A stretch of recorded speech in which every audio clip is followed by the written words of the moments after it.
ਪੁਨ ਸੀਸਾ। ਬੰਦਾਂ ਬਾਰ ਬਾਰ ਜਗਦੀਸਾ। ਜਿਸ ਮਹਿ ਅੰਮ੍ਰਿਤ ਗਿਆਨ ਹੈ ਮਾਨਕ ਭਗਤ ਬੈਰਾਗ। ਸ੍ਰੀ ਗੁਰੂ ਗ੍ਰੰਥ ਸਾਹਿਬ ਉਦਦ ਬੰਦੋ ਕਰ ਅਨੁਰਾਗ। ਸ੍ਰੀ ਗੁਰ ਸ਼ਬਦ ਕਮਾਏ ਜਿਨ ਜੀਤੇ ਪੰਚ ਵਿਕਾਰ। ਤਿਨ ਸੰਤਨ ਕਉ ਬੰਦਨਾ ਸਿਰ ਚਰਨਨ ਪਰ ਧਾਰ। ਏਕ ਓੰਕਾਰ ਸਤਿਗੁਰੂ ਤੇ ਪ੍ਰਸਾਦ ਸਚ ਹੋਇ। ਵਾਹਿਗੁਰੂ ਜੀ ਕੀ ਫਤਿਹ। ਵਿਘਨ ਵਿਨਾਸ਼ਨ ਸੋਇ। ਏਕ ਓੰਕਾਰ ਸਤਿਗੁਰੂ ਤੇ ਪ੍ਰਸਾਦ ਸਚ ਹੋਇ। ਵਾਹਿਗੁਰੂ ਜੀ ਕੀ ਫਤਿਹ। ਵਿਘਨ ਵਿਨਾਸ਼ਨ ਸੋਇ।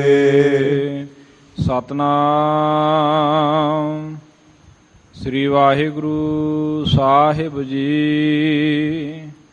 ਜਬ ਹੋਵਹਿ ਗੋ ਕਸ਼ਟ ਮਹਾਨਾ। ਤਬ ਪੁਛਤਾਈ ਮੀਜ ਹੈ ਪਾਨਾ। ਅਬ ਇਕ ਬਾਤ ਸੁਨੋ ਦਰਵਾਨੋ। ਕਾਰੂ ਸੋ ਇਮ ਜਾਏ ਬਖਾਨੋ। ਜਬ ਹੋਵਹਿ ਗੋ ਕਸ਼ਟ ਮਹਾਨਾ। ਵਾਹਿਗੁਰੂ ਜੀ ਕਾ ਖਾਲਸਾ ਵਾਹਿਗੁਰੂ ਜੀ ਕੀ ਫਤਿਹ।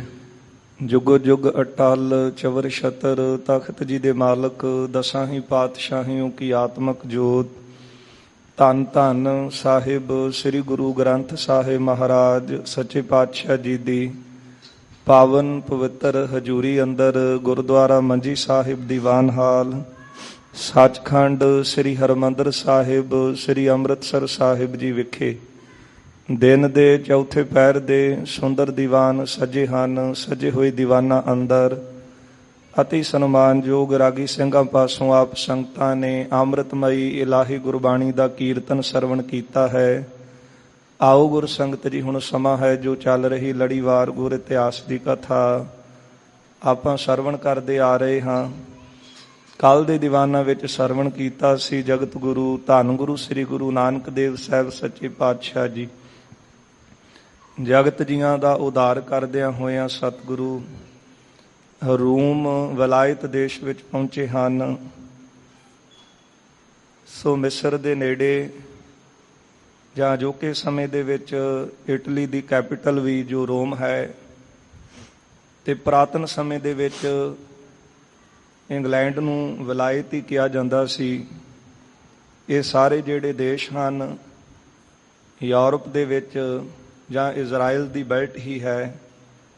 ਸੋ ਥੋੜ੍ਹੇ ਸਮੇਂ ਤੋਂ ਹੀ ਇੰਗਲੈਂਡ ਯੂਰਪ ਤੋਂ ਵੱਖ ਹੋਇਆ ਹੈ। ਜਿੱਥੋਂ ਦਾ ਰਾਜਾ ਕਾਰੂ ਬਾਦਸ਼ਾਹ ਸੀ, ਜਿਸ ਨੇ ਬੜੇ ਪਾਪ ਕਰਕੇ 40 ਗੰਜ ਧਨ ਜੋੜਿਆ ਸੀ।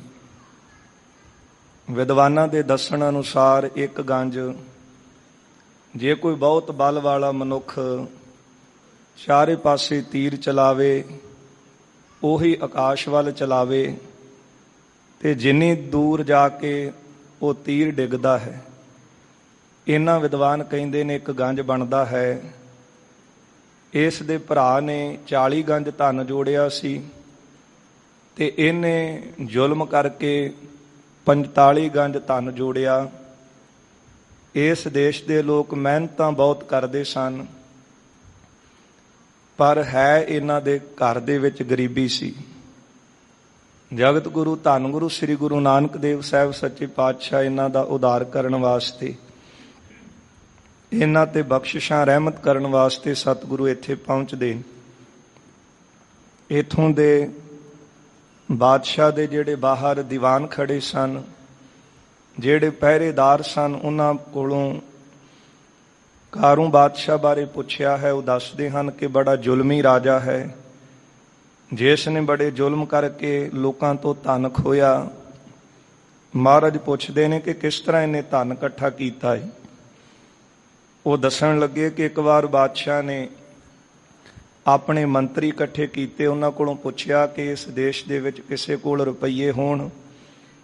ਉਹ ਕਹਿਣ ਲੱਗੇ ਦੇਸ਼ ਦੀ ਹਾਲਤ ਤਾਂ ਇਸ ਤਰ੍ਹਾਂ ਹੋ ਗਈ ਹੈ ਜਿਸ ਤਰ੍ਹਾਂ ਸਰਦੀਆਂ ਦੇ ਵਿੱਚ ਬੱਦਲ ਪਾਣੀ ਤੋਂ ਰਹਿਤ ਹੋ ਜਾਂਦੇ ਨੇ, ਕਿਸੇ ਕੋਲ ਵੀ ਕੋਈ ਰੁਪਈਆ ਨਹੀਂ ਹੈ। ਬਾਦਸ਼ਾਹ ਨੇ ਕਿਹਾ ਕਿ ਜਾਓ ਜਾ ਕੇ ਬਾਜ਼ਾਰ ਵਿੱਚ ਇਹ ਢੋਂਡੀ ਪਿਟਵਾਓ ਕਿ ਜਿਹੜਾ ਰੁਪਈਆ ਦੇਵੇਗਾ ਉਹਨੂੰ ਕਾਰੂ ਬਾਦਸ਼ਾਹ ਆਪਣੀ ਧੀ ਦਾ ਰਿਸ਼ਤਾ ਦੇਵੇਗਾ।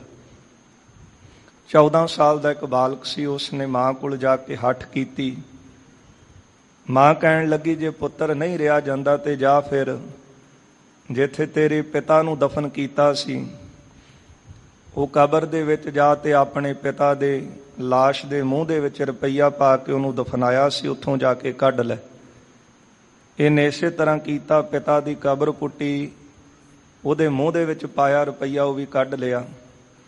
ਲਿਆ ਕੇ ਵਜ਼ੀਰਾਂ ਨੂੰ ਦਿੱਤਾ। ਰਾਜੇ ਪਾਸ ਗਏ। ਕਾਰੂ ਪੁੱਛਦਾ ਇਹ ਪੈਸੇ ਆਏ ਕਿੱਥੋਂ ਇਹਦੇ ਕੋਲ। ਬਾਲਕ ਨੂੰ ਬੁਲਾਇਆ ਗਿਆ। ਕਹਿੰਦੇ ਤੈਨੂੰ ਸਜ਼ਾ ਦੇਵਾਂਗੇ, ਸੱਚੋ ਸੱਚ ਦੱਸ ਇਹ ਰੁਪਈਆ ਕਿੱਥੋਂ ਮਿਲਿਆ ਹੈ। ਉਹ ਬਾਲਕ ਕਹਿਣ ਲੱਗਾ ਕਿ ਮੇਰੇ ਘਰ ਵਿੱਚ ਤਾਂ ਕੋਈ ਪੈਸੇ ਨਹੀਂ, ਇਹ ਤਾਂ ਮੈਂ ਪਿਤਾ ਦੀ ਕਬਰ ਪੁੱਟ ਕੇ ਉਹਦੇ ਮੂੰਹ ਦੇ ਵਿੱਚੋਂ ਰੁਪਈਆ ਕੱਢ ਕੇ ਲਿਆਇਆ। ਇਹ ਕਾਰੂ ਬਾਦਸ਼ਾਹ ਨੇ ਰਿਸ਼ਤਾ ਕੀ ਦੇਣਾ ਸੀ, ਐਡਾ ਜ਼ੁਲਮੀ ਸੀ। ਇਹਨੇ ਸਾਰੇ ਇਲਾਕੇ ਦੀਆਂ ਕਬਰਾਂ ਪਟਵਾ ਦਿੱਤੀਆਂ। ਕਈ ਕਬਰਾਂ ਦੇ ਵਿੱਚੋਂ ਰੁਪਈਏ ਜਿਹੜੇ ਸੀ ਨਿਕਲੇ, ਉਹ ਵੀ ਕਢਵਾ ਲਏ। ਐਡਾ ਇਹ ਜ਼ੁਲਮੀ ਸੀ ਕਾਰੂ ਬਾਦਸ਼ਾਹ। ਜਿਸ ਨੂੰ ਨਸੀਹਤ ਦੇਣ ਵਾਸਤੇ ਧੰਨ ਗੁਰੂ ਨਾਨਕ ਦੇਵ ਸਾਹਿਬ ਸੱਚੇ ਪਾਤਸ਼ਾਹ ਜੀ ਉੱਥੇ ਪਹੁੰਚਦੇ। ਸੰਗਤ ਜੀ, ਇਹ ਤਾਂ ਸਤਿਗੁਰਾਂ ਦੇ ਦਰਸ਼ਨ ਕਰਕੇ ਹੀ ਤਰਿਆ ਹੈ, ਇਹਦਾ ਉਧਾਰ ਹੋ ਗਿਆ।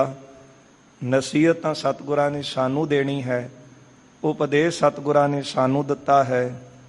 ਧੰਨ ਗੁਰੂ ਨਾਨਕ ਦੇਵ ਸਾਹਿਬ ਸੱਚੇ ਪਾਤਸ਼ਾਹ ਜੀ ਜਿਸ ਤਰ੍ਹਾਂ ਇਹ ਉਪਦੇਸ਼ ਸਾਡੀ ਝੋਲੀ ਪਾ ਰਹੇ ਹਨ, ਠੀਕਰਿਆਂ ਰਾਹੀਂ ਇਹਨੂੰ ਉਪਦੇਸ਼ ਦੇਣਗੇ, ਫਿਰ ਨਸੀਹਤਨਾਮਾ ਉਚਾਰਨਗੇ। ਪੁਰਾਣੇ ਸਮਿਆਂ ਦੇ ਵਿੱਚ ਸਾਡੇ ਬਜ਼ੁਰਗਾਂ ਨੂੰ ਹੱਥਾਂ ਵਿੱਚ ਜਨਮ ਸਾਖੀਆਂ ਹੁੰਦੀਆਂ ਸੀ। ਇਹ ਨਸੀਹਤਨਾਮਾ ਕੰਠ ਸੀ। ਇਹਨਾਂ ਬਚਨਾਂ ਤੇ ਉਹ ਪਹਿਰਾ ਵੀ ਦਿੰਦੇ ਸਨ। ਹੌਲੀ ਹੌਲੀ ਜਨਮ ਸਾਖੀਆਂ ਹੱਥੋਂ ਚਲੀਆਂ ਗਈਆਂ। ਤਾਸ਼ਾਂ ਨੇ ਉਹਦੀ ਥਾਂ ਲੈ ਲਈ। ਇਹ ਜਿਹੜਾ ਫਿਰ ਪੰਜਾਬ ਸੀ ਪਤਤ ਪੁਣੇ ਵੱਲ ਜ਼ਿਆਦਾ ਜਾਣ ਲੱਗਾ। ਸੋ ਚਾਹੁੰਦੇ ਹਾਂ ਜੇ ਸਤਿਗੁਰਾਂ ਦੀ ਖੁਸ਼ੀਆਂ ਲੈਣੀਆਂ ਤੇ ਫਿਰ ਜ਼ਰੂਰ ਆਪਾਂ ਇਤਿਹਾਸ ਦੇ ਨਾਲ, ਬਾਣੀ ਨਾਲ ਜੁੜੀਏ। ਆਓ ਜਿਸ ਤਰ੍ਹਾਂ ਸਤਿਗੁਰੂ ਅੱਗੇ ਬਖਸ਼ਿਸ਼ਾਂ ਰਹਿਮਤਾਂ ਕਰ ਰਹੇ ਹਨ, ਉਪਦੇਸ਼ ਸਾਡੀ ਝੋਲੀ ਪਾ ਰਹੇ ਹਨ, ਮਨ ਬਿਰਤੀਆਂ ਗੁਰੂ ਚਰਨਾਂ ਵਿੱਚ ਇਕਾਗਰ ਕਰੀਏ। ਸਤਿਗੁਰੂ ਸਾਹਿਬ ਜੀ ਦੀ ਜੋ ਜੀਵਨ ਕਥਾ ਹੈ, ਪਾਵਨ ਕਥਾ ਨੂੰ ਸਰਵਣ ਕਰਕੇ ਲਾਭ ਪ੍ਰਾਪਤ ਕਰੀਏ। ਆਪ ਸਮੁੱਚੀ ਸੰਗਤ ਦਿਓ ਅਸੀਸ। ਰਸਨਾ ਕਰੋ ਸਾਰੇ ਪਵਿੱਤਰ। ਲਵਾਓ ਹਾਜ਼ਰੀਆਂ, ਪਿਆਰ ਸਤਿਕਾਰ ਸਹਿਤ ਉਚਾਰਨ ਕਰੋ ਜੀ। ਸਤਿਨਾਮ ਸ੍ਰੀ ਵਾਹਿਗੁਰੂ ਸਾਹਿਬ ਜੀ। ਸਤਿਨਾਮ ਸ੍ਰੀ ਵਾਹਿਗੁਰੂ ਸਾਹਿਬ ਜੀ। ਜਬ ਹੋਵਹਿ ਗੋ ਕਸ਼ਟ ਮਹਾਨਾ। ਧੰਨ ਗੁਰੂ ਨਾਨਕ ਦੇਵ ਸਾਹਿਬ ਸੱਚੇ ਪਾਤਸ਼ਾਹ ਮਹਾਰਾਜ, ਇਹ ਜਿਹੜੇ ਸਿਪਾਹੀ ਦਰਵਾਜ਼ੇ ਤੇ ਖੜੇ ਸਨ, ਜਦੋਂ ਇਹਨਾਂ ਤੋਂ ਪੁੱਛਿਆ ਹੈ ਤੇ ਮਹਾਰਾਜ ਸੱਚੇ ਪਾਤਸ਼ਾਹ ਜੀ ਉਸ ਵੇਲੇ ਇਹ ਬਚਨ ਕਰਦੇ ਹਨ। ਸਤਿਗੁਰੂ ਕਹਿਣ ਲੱਗੇ ਕਿ ਜਿਹੜਾ ਇਹ ਧਨ ਜ਼ੁਲਮ ਕਰਕੇ ਜੋੜਿਆ ਹੈ, ਗੁਰਦੇਵ ਕਹਿੰਦੇ ਹਨ ਕਿ ਬੜਾ ਅਫਸੋਸ ਹੈ ਇਸ ਕਮਾਈ ਤੇ। ਧਰਿਗ ਜੀਵਨ ਹੈ ਸੰਸਾਰ ਦੇ ਵਿੱਚ, ਇੱਥੇ ਅਪਜਸ ਹੋਵੇਗਾ, ਮਰ ਕੇ ਦੁੱਖ ਪਾਉਣਗੇ। ਪਰਵਤਗਾਰ ਦੀ ਦਰਗਾਹ ਦੇ ਵਿੱਚ ਇਹ ਕਸੂਰਵਾਰ ਠਹਿਰਾਇਆ ਜਾਵੇਗਾ ਜਦੋਂ ਉੱਥੇ ਭਾਰੀ ਕਸ਼ਟ ਜਿਹੜਾ ਉਹ ਸਹਾਰਨਾ ਪਵੇਗਾ। ਤਬ ਪਛਤਾਏ ਮੀਜ ਹੈ ਪਾਨਾ। ਫਿਰ ਹੱਥ ਮਲ ਕੇ ਪਛਤਾਵੇਗਾ। ਇੱਕ ਕਹਾਵਤ ਹੈ ਕਿ ਹੱਥ ਮਲਦਿਆਂ ਰਹਿ ਜਾਣਾ, ਭਾਵ ਹੱਥ ਕੁਝ ਵੀ ਨਾ ਲੱਗਣਾ। ਜਦੋਂ ਜੀਵ ਪਰ ਲੋਕ ਵੱਲ ਜਾਂਦਾ ਹੈ, ਇੱਥੇ ਤਾਂ ਬੜੇ ਆਪਣੇ ਹੁਕਮ ਚਲਾਉਂਦਾ ਹੈ, ਜ਼ੁਲਮ ਕਰਦਾ ਹੈ, ਕਿਸੇ ਦੀ ਪਰਵਾਹ ਨਹੀਂ ਕਰਦਾ। ਪਰ ਜਦ ਪਰਲੋਕ ਜਮਾਂ ਦੇ ਵਸ ਪੈਂਦਾ ਹੈ ਤੇ ਫਿਰ ਕੁਝ ਵੀ ਇਹਦੇ ਹੱਥ ਨਾ ਹੋਣ ਕਰਕੇ ਹੱਥ ਮਲਦਾ ਹੈ ਕਿ ਮੈਂ ਸਾਰੀ ਉਮਰ ਇਸੇ ਤਰ੍ਹਾਂ ਬਤੀਤ ਕਰ ਦਿੱਤੀ। ਜੇ ਮੈਨੂੰ ਪਤਾ ਹੁੰਦਾ ਕਿ ਮਨੁੱਖਾ ਜਨਮ ਮਿਲਿਆ ਕਾਹਦੇ ਵਾਸਤੇ ਹੈ, ਮੈਂ ਕਮਾਈ ਕਰਦਾ, ਸਿਮਰਨ ਕਰਦਾ, ਸੰਗਤ ਕਰਦਾ, ਜਿਹਦੇ ਨਾਲ ਮੇਰਾ ਵੀ ਪਾਰ ਉਤਾਰਾ ਹੋ ਜਾਂਦਾ। ਅਖੀਰ ਇਹਦੇ ਹੱਥ ਕੁਝ ਵੀ ਆਉਣ ਵਾਲਾ ਨਹੀਂ। ਜਦੋਂ ਜਮਾਂ ਦੇ ਵਸ ਪਿਆ ਹੱਥ ਮੱਲੇਗਾ। ਅਬ ਇੱਕ ਬਾਤ ਸੁਨੋ ਦਰਵਾਨੋ। ਸਤਿਗੁਰੂ ਜੀ ਕਹਿਣ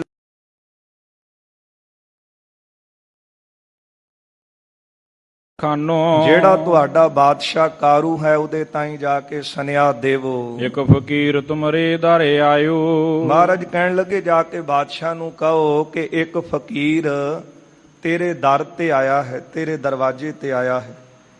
ਕਿੰਨੇ ਕਿਰਪਾਲੂ ਹਨ ਸਤਿਗੁਰੂ, ਜਿਨ੍ਹਾਂ ਦੇ ਦਰ ਦੇ ਉੱਤੇ ਝੋਲੀਆਂ ਭਰਾਉਣ ਵਾਸਤੇ ਵੱਡੇ ਵੱਡੇ ਬਾਦਸ਼ਾਹ ਆਉਂਦੇ। ਸਤਿਗੁਰੂ ਸਾਡੀ ਕਲਿਆਣ ਕਰਨ ਵਾਸਤੇ, ਭਲਾ ਕਰਨ ਵਾਸਤੇ, ਉਧਾਰ ਕਰਨ ਵਾਸਤੇ ਆਪ ਹੀ ਮਹਾਰਾਜ ਚੱਲ ਕੇ ਆ ਜਾਂਦੇ ਨੇ ਕਿ ਇਹਦਾ ਭਲਾ ਕਰ ਦਈਏ, ਇਹਦਾ ਉਧਾਰ ਕਰ ਦਈਏ। ਸਤਿਗੁਰੂ ਜੀ ਕਹਿੰਦੇ ਪਹਿਰੇਦਾਰਾਂ ਨੂੰ ਕਿ ਜਾ ਕੇ ਬਾਦਸ਼ਾਹ ਨੂੰ ਕਹੋ ਕਿ ਤੇਰੇ ਦਰ ਤੇ ਦਰਵਾਜ਼ੇ ਤੇ ਇੱਕ ਫਕੀਰ ਚੱਲ ਕੇ ਆਇਆ ਹੈ, ਮੁਲਾਕਾਤ ਕਰਬੇ ਫਰਮਾਇਓ, ਅਤੇ ਉਹ ਫਕੀਰ ਤੈਨੂੰ ਮਿਲਣਾ ਚਾਹੁੰਦਾ ਹੈ। ਜਾਚਨ ਕੀ ਰੰਚਕ ਨਹਿ ਚਾਹੀ, ਉਹਦੇ ਮਨ ਦੇ ਅੰਦਰ ਕੁਝ ਮੰਗਣ ਦੀ ਇੱਛਾ ਨਹੀਂ ਹੈ, ਕਿਉਂਕਿ ਆਮ ਫਕੀਰ ਲੋਕ ਜਿਹੜੇ ਨੇ ਉਹ ਕੁਝ ਮੰਗਣ ਵਾਸਤੇ ਆਉਂਦੇ ਨੇ, ਤੇ ਜਿਹੜੇ ਜਿਨ੍ਹਾਂ ਨੇ ਕੁਝ ਦੇਣਾ ਨਹੀਂ, ਦਾਨ ਪੁੰਨ ਨਹੀਂ ਕਰਨਾ, ਤੇ ਉਹ ਲੁਕ ਜਾਂਦੇ ਹਨ, ਕਹਿ ਦੋ ਕਿ ਅਸੀਂ ਘਰ ਵਿੱਚ ਨਹੀਂ। ਗੁਰਦੇਵ ਕਹਿੰਦੇ ਨੇ ਜਾ ਕੇ ਬਾਦਸ਼ਾਹ ਨੂੰ ਕਹੋ ਕਿ ਤੇਰੇ ਦਰ ਤੇ ਆਇਆ ਇੱਕ ਫਕੀਰ, ਉਹਦੇ ਮਨ ਵਿੱਚ ਕੁਝ ਵੀ ਮੰਗਣ ਦੀ ਇੱਛਾ ਨਹੀਂ ਹੈ। ਮਿਲਨ ਪ੍ਰਯੋਜਨ ਬਿਨ ਕਛ ਨਾਹੀ, ਤੈਨੂੰ ਕੇਵਲ ਉਹਨਾਂ ਨੇ ਮਿਲਣਾ ਹੈ, ਹੋਰ ਕੋਈ ਵੀ ਕੰਮ ਨਹੀਂ ਹੈ। ਗਹਿਰੇ ਆਨ ਕਰ ਦਰਸ਼ਨ ਲੀਜਾ, ਤੇ ਜਾ ਕੇ ਬਾਦਸ਼ਾਹ ਨੂੰ ਕਹੋ ਕਿ ਬਾਹਰ ਆ ਤੇ ਆ ਕੇ ਫਕੀਰ ਦੇ ਦਰਸ਼ਨ ਕਰ ਲੈ। ਸੁਨੋ ਬਚਨ ਪੁਨ ਆਪ ਪਨੀਜਾ, ਆ ਕੇ ਉਹਨਾਂ ਦੇ ਬਚਨ ਸੁਣ ਤੇ ਫਿਰ ਆਪਣੀ ਸੁਣਾ। ਮ੍ਰਿਦੁਲ ਬਚਨ ਸ੍ਰੀ ਗੁਰ ਕੇ ਸੁਣ ਕਾ, ਸਤਿਗੁਰਾਂ ਦੇ ਕੋਮਲ ਬਚਨ ਜਦ ਇਹਨਾਂ ਦਰਬਾਨਾਂ ਨੇ, ਪਹਿਰੇਦਾਰਾਂ ਨੇ ਸੁਣੇ ਹਨ। ਗੇ ਦਰਬਾਨ ਸੰਤ ਭਲ ਗੁਣ ਕਾ, ਇਹ ਸਤਿਗੁਰੂ ਜੀ ਨੂੰ ਸੰਤ ਜਾਣ ਕੇ, ਪੂਰਨ ਸੰਤ ਜਾਣ ਕੇ ਆਪਣੇ ਬਾਦਸ਼ਾਹ ਦੇ ਪਾਸ ਕਾਰੂ ਦੇ ਕੋਲ ਗਏ ਹਨ। ਪਹੁੰਚੇ ਕਾਰੂ ਕੇਰੇ ਅਗਾਰੀ, ਕਾਰੂ ਦੇ ਜਾ ਕੇ ਸਾਹਮਣੇ ਕਹਿਣ ਲੱਗੇ ਹਨ। ਹਾਥ ਬੰਦ ਕੈ ਗਿਰਾ ਉਚਾਰੀ, ਇਹਨਾਂ ਸਿਪਾਹੀਆਂ ਨੇ ਹੱਥ ਜੋੜ ਕੇ ਬਾਦਸ਼ਾਹ ਨੂੰ ਇਸ ਤਰ੍ਹਾਂ ਕਿਹਾ ਹੈ। ਇਕ ਦਰਵੇਸ਼ ਅਪੂਰਬ ਆਵਾ, ਕਹਿਣ ਲੱਗੇ ਬਾਦਸ਼ਾਹ ਸਲਾਮਤ, ਇੱਕ ਦਰਵੇਸ਼, ਇੱਕ ਫਕੀਰ ਤੇਰੇ ਪਾਸ ਆਇਆ ਹੈ, ਤੇ ਉਹਨੂੰ ਆਪਾਂ ਪਹਿਲੀ ਵਾਰੀ ਦੇਖਿਆ। ਉਹ ਫਕੀਰ ਪਹਿਲਾਂ ਕਦੇ ਨਹੀਂ ਆਇਆ। ਅਧਿਕ ਪ੍ਰਤਾਪ ਵਾਣ ਲਖ ਪਾਵਾ, ਜਿਨ੍ਹਾਂ ਦਾ ਬਹੁਤ ਪ੍ਰਤਾਪ ਹੈ, ਚਿਹਰੇ ਤੇ ਬਹੁਤ ਨੂਰ ਹੈ। ਮ੍ਰਿਦੁਲ ਬਚਨ ਜਿਹ ਨੀਕ ਸੁਭਾਉ, ਜਿਨ੍ਹਾਂ ਦਾ ਸੁਭਾਅ ਬੜਾ ਕੋਮਲ ਹੈ, ਬਚਨ ਬੜੇ ਮਿੱਠੇ ਹਨ। ਸੁੰਦਰ ਰੂਪ ਸਭਨ ਮਨ ਭਾਉ, ਬੜਾ ਸੁੰਦਰ ਉਹਨਾਂ ਦਾ ਸਰੂਪ ਹੈ, ਤੇ ਦੇਖਣ ਤੇ ਜਿਹੜਾ ਮਨ ਪ੍ਰਸੰਨ ਹੋ ਜਾਂਦਾ ਹੈ ਦਰਸ਼ਨ ਕਰਕੇ। ਜਾਚਨ ਕੀ ਜਿਹ ਚਾਹ ਨ ਕਾਈ, ਉਹਨਾਂ ਦੇ ਮਨ ਅੰਦਰ ਕੁਝ ਵੀ ਮੰਗਣ ਦੀ ਇੱਛਾ ਨਹੀਂ ਹੈ। ਰਾਵਰ ਕੋ ਮਿਲਨੋ ਫਰਮਾਈ, ਬਸ ਉਹਨਾਂ ਨੇ ਕਿਹਾ ਹੈ ਕਿ ਤੈਨੂੰ ਅਸੀਂ ਮਿਲਣਾ ਹੈ। ਇਉ ਸੁਨੰਦ ਕਾਰੂ ਦਰ ਭਰੇ ਆਇਓ, ਸਿਪਾਹੀਆਂ ਪਾਸੋਂ ਜਦੋਂ ਬਾਦਸ਼ਾਹ ਨੇ ਸੁਣਿਆ ਹੈ ਕਿ ਕੋਈ ਫਕੀਰ ਮੈਨੂੰ ਮਿਲਣ ਆਇਆ ਹੈ, ਉਹਨਾਂ ਦੇ ਚਿਹਰੇ ਦਾ ਪ੍ਰਤਾਪ ਬਹੁਤ ਹੈ, ਨੂਰ ਬਹੁਤ ਹੈ, ਜਿਨ੍ਹਾਂ ਦੇ ਦਰਸ਼ਨ ਕੀਤਿਆਂ ਮਨ ਪ੍ਰਸੰਨ ਹੋ ਜਾਂਦਾ ਹੈ, ਕੁਝ ਵੀ ਮੰਗਣ ਦੀ ਇੱਛਾ ਨਹੀਂ ਹੈ, ਤੇ ਬਾਦਸ਼ਾਹ ਨੇ ਸੋਚਿਆ ਕਿ ਮੈਨੂੰ ਹੀ ਕੁਝ ਦੇਣ ਆਏ ਹੋਣਗੇ। ਇਸ ਕਰਕੇ ਇਹਨਾਂ ਸਿਪਾਹੀਆਂ ਦੀ ਗੱਲ ਸੁਣ ਕੇ ਬਾਦਸ਼ਾਹ ਦਰਵਾਜ਼ੇ ਤੇ ਆਇਆ ਹੈ। ਸ੍ਰੀ ਨਾਨਕ ਕੋ ਦਰਸ਼ਨ ਪਾਇਓ, ਅਤੇ ਧੰਨ ਗੁਰੂ ਨਾਨਕ ਦੇ ਮਹਾਰਾਜ ਸੱਚੇ ਪਾਤਸ਼ਾਹ ਜੀ ਦੇ ਨੇ ਦਰਸ਼ਨ ਕੀਤੇ ਨੇ। ਬੰਧਨ ਕਰ ਭਾ ਠਾਂਡੇ ਅਗਾਰੀ, ਸਤਿਗੁਰਾਂ ਨੂੰ ਨਮਸਕਾਰ ਕੀਤੀ ਹੈ, ਫਕੀਰ ਜਾਣ ਕੇ, ਸੰਤ ਜਾਣ ਕੇ, ਤੇ ਅੱਗੇ ਖਲੋ ਗਿਆ ਹੈ। ਸੰਗ ਭੀਰ ਮਾਨਵ ਕੀ ਭਾਰੀ, ਹੁਣ ਜਿਹੜੇ ਬਾਦਸ਼ਾਹ ਲੋਕ ਨੇ, ਇਹਨਾਂ ਦੇ ਨਾਲ ਬਹੁਤੀ ਮਨੁੱਖਾਂ ਦੀ ਭੀੜ ਵੀ ਚੱਲਦੀ ਹੈ। ਜਿੱਧਰ ਨੂੰ ਜਾਣ, ਕੁਝ ਤਾਂ ਚਾਪਲੂਸ ਲੋਕ ਵੀ ਨਾਲ ਨਾਲ ਤੁਰਦੇ ਹਨ, ਤੇ ਕੁਝ ਜਿਹੜੇ ਹਨ ਸਿਪਾਹੀ ਉਹਦੀ ਰੱਖਿਆ ਵਾਸਤੇ, ਜਿਹਨੂੰ ਬਾਡੀਗਾਰਡ ਕਹਿ ਲੈਂਦੇ ਆ। ਬੰਦਾ ਸਰੀਰ ਦੀ ਰੱਖਿਆ ਵਾਸਤੇ ਕਈ ਸਿਪਾਹੀ ਰੱਖਦਾ ਹੈ, ਪਰ ਸਵਾਸਾਂ ਦੀ ਰੱਖਿਆ ਜਿਹੜੀ ਹੈ ਉਹ ਕੇਵਲ ਪ੍ਰਭੂ ਆਪ ਹੀ ਕਰਦੇ। ਹੋਵੰਤ ਆ ਗਿਆ ਭਗਵਾਨ ਪੁਰਖ ਹੈ, ਨਾਨਕ ਕੀਟੀ ਸਾਸ ਕਰਖਤੇ। ਜਦੋਂ ਉਹਦੀ ਆਗਿਆ ਹੋ ਜਾਵੇ ਤੇ ਇੱਕ ਕੀੜੀ ਸਾਹ ਖਿੱਚ ਲੈਂਦੀ। ਇਸ ਤਰ੍ਹਾਂ ਇਹ ਕਾਰੂ ਬਾਦਸ਼ਾਹ ਆਪਣੇ ਨਾਲ ਬੜੇ ਸਿਪਾਹੀ ਲੈ ਕੇ ਸਤਿਗੁਰਾਂ ਦੇ ਕੋਲ ਚੱਲ ਕੇ ਆਇਆ ਹੈ। ਦੋਹਰਾ ਇਸ ਬਿਦ ਸ੍ਰੀ ਨਾਨਕ ਤਬੈ, ਉਸ ਵਕਤ ਧੰਨ ਗੁਰੂ ਨਾਨਕ ਦੇਵ ਸਾਹਿਬ ਸੱਚੇ ਪਾਤਸ਼ਾਹ ਜੀ ਬੈਠੇ ਕਰਹੀ ਤਾਹੀ, ਮਹਾਰਾਜ ਉਹਦੇ ਦਰ ਦੇ ਅੱਗੇ ਬੈਠ ਕੇ ਇਸ ਤਰ੍ਹਾਂ ਕੌਤਕ ਕਰਨ ਲੱਗੇ। ਬੀਨ ਬੀਨ ਬਹੁ ਠੀਕਰੀ, ਉੱਥੇ ਬਹੁਤ ਜ਼ਿਆਦੀਆਂ ਠੀਕਰੀਆਂ ਜਿਹੜੀਆਂ ਪਈਆਂ ਸਨ ਉਹ ਚੁਣਨ ਲੱਗੇ ਹਨ। ਭਾਵੇਂ ਪਟ ਕੇ ਮਾਹੀ, ਮਹਾਰਾਜ ਠੀਕਰੀਆਂ ਇਕੱਠੀਆਂ ਕਰ ਕਰਕੇ ਤੇ ਆਪਣੇ ਝੋਲੇ ਦੇ ਵਿੱਚ ਪਾਉਣ ਲੱਗੇ ਹਨ। ਜਾਓ ਪਈ ਦੇਖਤ ਕਾਰੂ ਗਿਰਾ ਉਚਾਰੀ, ਜਿਸ ਵਕਤ ਕਾਰੂ ਬਾਦਸ਼ਾਹ ਨੇ ਸਤਿਗੁਰਾਂ ਨੂੰ ਇਹ ਠੀਕਰੀਆਂ ਇਕੱਠੀਆਂ ਕਰਦਿਆਂ ਦੇਖਿਆ, ਬੀਨ ਠੀਕਰੀ ਕਿਆ ਕਰ ਕਾਰੀ, ਕਹਿਣ ਲੱਗਾ ਕਿ ਫਕੀਰ ਜੀ, ਇਹ ਜਿਹੜੀਆਂ ਠੀਕਰੀਆਂ ਇਕੱਠੀਆਂ ਕਰ ਰਹੇ ਹੋ, ਇਹਨਾਂ ਦਾ ਕੀ ਕੰਮ ਹੈ? ਕਰੋ ਬਾਦ ਇਹ ਬੈਠੇ ਕਾਜੂ, ਇਹ ਜਿਹੜਾ ਕੰਮ ਤੁਸੀਂ ਪਏ ਕਰਦੇ ਹੋ ਇਹ ਤਾਂ ਵਿਅਰਥ ਹੈ। ਠੀਕਰੀਆਂ ਦੇ ਨਾਲ ਕੀ ਹੋਵੇਗਾ? ਇਹ ਕਿਉਂ ਤੁਸੀਂ ਇਕੱਠੀਆਂ ਕਰ ਰਹੇ ਹੋ? ਇਨਕੋ ਸੰਚ ਕਰੋ ਕਿਆ ਕਾਜੂ। ਇਹਨਾਂ ਠੀਕਰੀਆਂ ਨੂੰ ਇਕੱਠਾ ਕਰਕੇ ਕਿਹੜਾ ਕੰਮ ਸਵਾਰੋਗੇ ਆਪਣਾ? ਸੁਨ ਕੈ ਸ੍ਰੀ ਗੁਰੂ ਬੈਨ ਉਚਾਰੇ। ਸਤਿਗੁਰਾਂ ਨੇ ਕਾਰੂ ਦੀ ਇਹ ਗੱਲ ਸੁਣੀ ਹੈ। ਚਲੈ ਠੀਕਰੀ ਸੰਗ ਹਮਾਰੀ। ਮਹਾਰਾਜ ਜੀ ਉਪਦੇਸ਼ ਦੇਣ ਵਾਸਤੇ ਫਰਮਾਉਂਦੇ ਨੇ, ਕਹਿਣ ਲੱਗੇ ਬਾਦਸ਼ਾਹ ਇਹ ਠੀਕਰੀਆਂ ਅਸੀਂ ਆਪਣੇ ਨਾਲ ਲੈ ਕੇ ਜਾਵਾਂਗੇ। ਬੀਨ ਕਰੋ ਜਾਂ ਤੇ ਇਕਠਾਈ। ਇਹ ਠੀਕਰੀਆਂ ਅਸੀਂ ਪਰਲੋਕ ਚ ਲੈ ਕੇ ਜਾਵਾਂਗੇ, ਇਸ ਲਈ ਅਸੀਂ ਚੁਣ ਕੇ ਇਕੱਠੀਆਂ ਕਰ ਰਹੇ ਹਾਂ। ਪਰਲੋਕੇ ਮੈਂ ਕਾਜ ਸੇ ਆਈ। ਇਹ ਠੀਕਰੀਆਂ ਸਾਡੇ ਪਰਲੋਕ ਦੇ ਵਿੱਚ ਕੰਮ ਆਉਣਗੀਆਂ। ਇਹ ਦਰਵੇਸ਼ ਨਾ ਕਰੋ ਵਿਚਾਰੀ। ਤੇ ਉਸ ਵਕਤ ਇਹ ਜਿਹੜਾ ਕਾਰੂ ਸੀ ਸੁਣ ਕੇ ਕਹਿਣ ਲੱਗਾ, ਫਕੀਰ ਜੀ ਤੁਸੀਂ ਲੱਗਦਾ ਵਿਚਾਰਵਾਨ ਨਹੀਂ ਹੋ, ਤੁਸੀਂ ਸਿਆਣੇ ਨਹੀਂ ਹੋ। ਮੈਂ ਤੇ ਸੁਣਿਆ ਸੀ ਕਿ ਬੜੇ ਸਿਆਣੇ ਕਮਾਈ ਵਾਲੇ ਫਕੀਰ ਮੇਰੇ ਦਰ ਤੇ ਆਏ ਨੇ। ਮੈਂ ਤਾਂ ਦਰਸ਼ਨ ਕਰਨ ਵਾਸਤੇ ਚੱਲ ਕੇ ਆਇਆ, ਪਰ ਇੱਥੇ ਆ ਕੇ ਤਾਂ ਦੇਖਿਆ ਤੁਸੀਂ ਉਲਟ ਜੀ ਰੀਤੀ ਕਰ ਰਹੇ ਹੋ। ਆ ਠੀਕਰੀਆਂ ਇਕੱਠੀਆਂ ਕਰਕੇ ਝੋਲਾ ਭਰ ਰਹੇ ਹੋ ਤੇ ਫਿਰ ਪੁੱਛਣ ਤੇ ਕਹਿੰਦੇ ਹੋ ਕਿ ਬੜੇ ਕੰਮ ਆਉਣ ਵਾਲੀਆਂ ਨੇ, ਪਰਲੋਕ ਦੇ ਵਿੱਚ ਇਹਨੂੰ ਨਾਲ ਲੈ ਕੇ ਜਾਵਾਂਗੇ। ਕੈਸ ਠੀਕਰੀ ਜਾਹੇ ਅਗਾਰੀ। ਇਹ ਦੱਸੋ ਕਿ ਠੀਕਰੀਆਂ ਜਿਹੜੀਆਂ ਅੱਗੇ ਕਿਸ ਤਰ੍ਹਾਂ ਨਾਲ ਜਾਣਗੀਆਂ? ਦੇਹ ਸੰਗ ਕੀ ਇਆਂ ਰਹਾ ਹੈ। ਜਿੱਥੋਂ ਤੱਕ ਮੈਂ ਜਾਣਦਾ ਹਾਂ ਕਿ ਜਿਹੜੀ ਇਹ ਦੇਹ ਹੈ, ਜਿਹੜਾ ਇਹ ਸਰੀਰ ਹੈ, ਇਹ ਵੀ ਇੱਥੇ ਹੀ ਰਹਿ ਜਾਵੇਗਾ। ਤ੍ਰਿਣ ਸਮਾਨ ਕਿਸ ਸੰਗ ਨਾ ਜਾਹ। ਤੇ ਇੱਕ ਤ੍ਰਿਣ ਜਿੰਨੀ ਚੀਜ਼, ਛੋਟਾ ਜਿਹਾ ਘਾਹ ਦਾ ਟੁਕੜਾ ਵੀ ਜਿਹੜਾ ਹੈ ਉਹ ਨਾਲ ਅੱਗੇ ਪਰਲੋਕ ਵਿੱਚ ਨਹੀਂ ਜਾਂਦਾ। ਦੋਹਰਾ ਤੈਂ ਜ਼ੁਲਮੀ ਕਰ ਦੇਸ਼ ਮੈਂ। ਹੁਣ ਸਤਿਗੁਰੂ ਜੀ ਨੇ ਉਪਦੇਸ਼ ਦੇਣ ਵਾਸਤੇ ਮਹਾਰਾਜ ਜੀ ਨੇ ਇਹਦੇ ਮੁਖ ਤੋਂ ਹੀ ਉਹ ਗੱਲ ਕਹਾ ਲਈ ਜਿਹੜੀ ਸਤਿਗੁਰਾਂ ਨੇ ਆਪ ਕਹਿਣੀ ਸੀ। ਮਹਾਰਾਜ ਨੇ ਕੌਤਕ ਹੀ ਐਸਾ ਰਚਿਆ ਹੈ, ਅਸਚਰਜ ਕੌਤਕ ਹਨ ਪਾਤਸ਼ਾਹ ਦੇ। ਮਹਾਰਾਜ ਠੀਕਰੀਆਂ ਇਕੱਠੀਆਂ ਕਰ ਰਹੇ ਨੇ, ਦੇਖ ਕੇ ਕਾਰੂ ਕਹਿੰਦਾ ਇਹ ਕਿਹੜੇ ਕੰਮ ਆਉਣਗੀਆਂ? ਸਤਿਗੁਰੂ ਕਹਿੰਦੇ ਪਰਲੋਕ ਲੈ ਕੇ ਜਾਵਾਂ। ਕਹਿੰਦਾ ਉਧਰ ਤਾਂ ਦੇਹ ਵੀ ਨਹੀਂ ਜਾਣੀ, ਇੱਕ ਕੱਖ ਜਿੰਨਾ ਵੀ ਨਾਲ ਕੋਈ ਸਮਾਨ ਨਹੀਂ ਜਾਣਾ, ਇਹ ਕੰਮ ਤੁਸੀਂ ਫਜ਼ੂਲ ਕਰ ਰਹੇ ਹੋ। ਸੁਣ ਕੇ ਸਤਿਗੁਰੂ ਜੀ ਕਹਿਣ ਲੱਗੇ, ਕਾਰੂ ਹੁਣ ਸੁਣ ਆਪਣੀ ਹਾਲਤ, ਆਪਣੀ ਜਿਹੜੇ ਤੂੰ ਕਰਮ ਕਰਦਾ ਉਹਦੇ ਬਾਰੇ ਸੁਣ। ਤੈਂ ਜ਼ੁਲਮੀ ਕਰ ਦੇਸ਼ ਮੈਂ, ਤੂੰ ਇਸ ਦੇਸ਼ ਦੇ ਵਿੱਚ ਬੜੇ ਜ਼ੁਲਮ ਕੀਤੇ ਹਨ। ਕੀਨ 45 ਗੰਜ। ਤੇ ਜ਼ੁਲਮ ਕਰਕੇ ਪਾਪ ਕਰਕੇ 45 ਗੰਜ ਜੋ ਜੋੜਿਆ ਹੈ। ਕਿਉਂ ਕਰ ਜਾਵੇ ਸੰਗ ਇਹ ਦੱਸ ਕਿ ਉਹ 45 ਗੰਜ ਧਨ ਜਿਹੜਾ ਤੇਰੇ ਨਾਲ ਕਿਸ ਤਰ੍ਹਾਂ ਪਰਲੋਕ ਚ ਜਾਵੇਗਾ?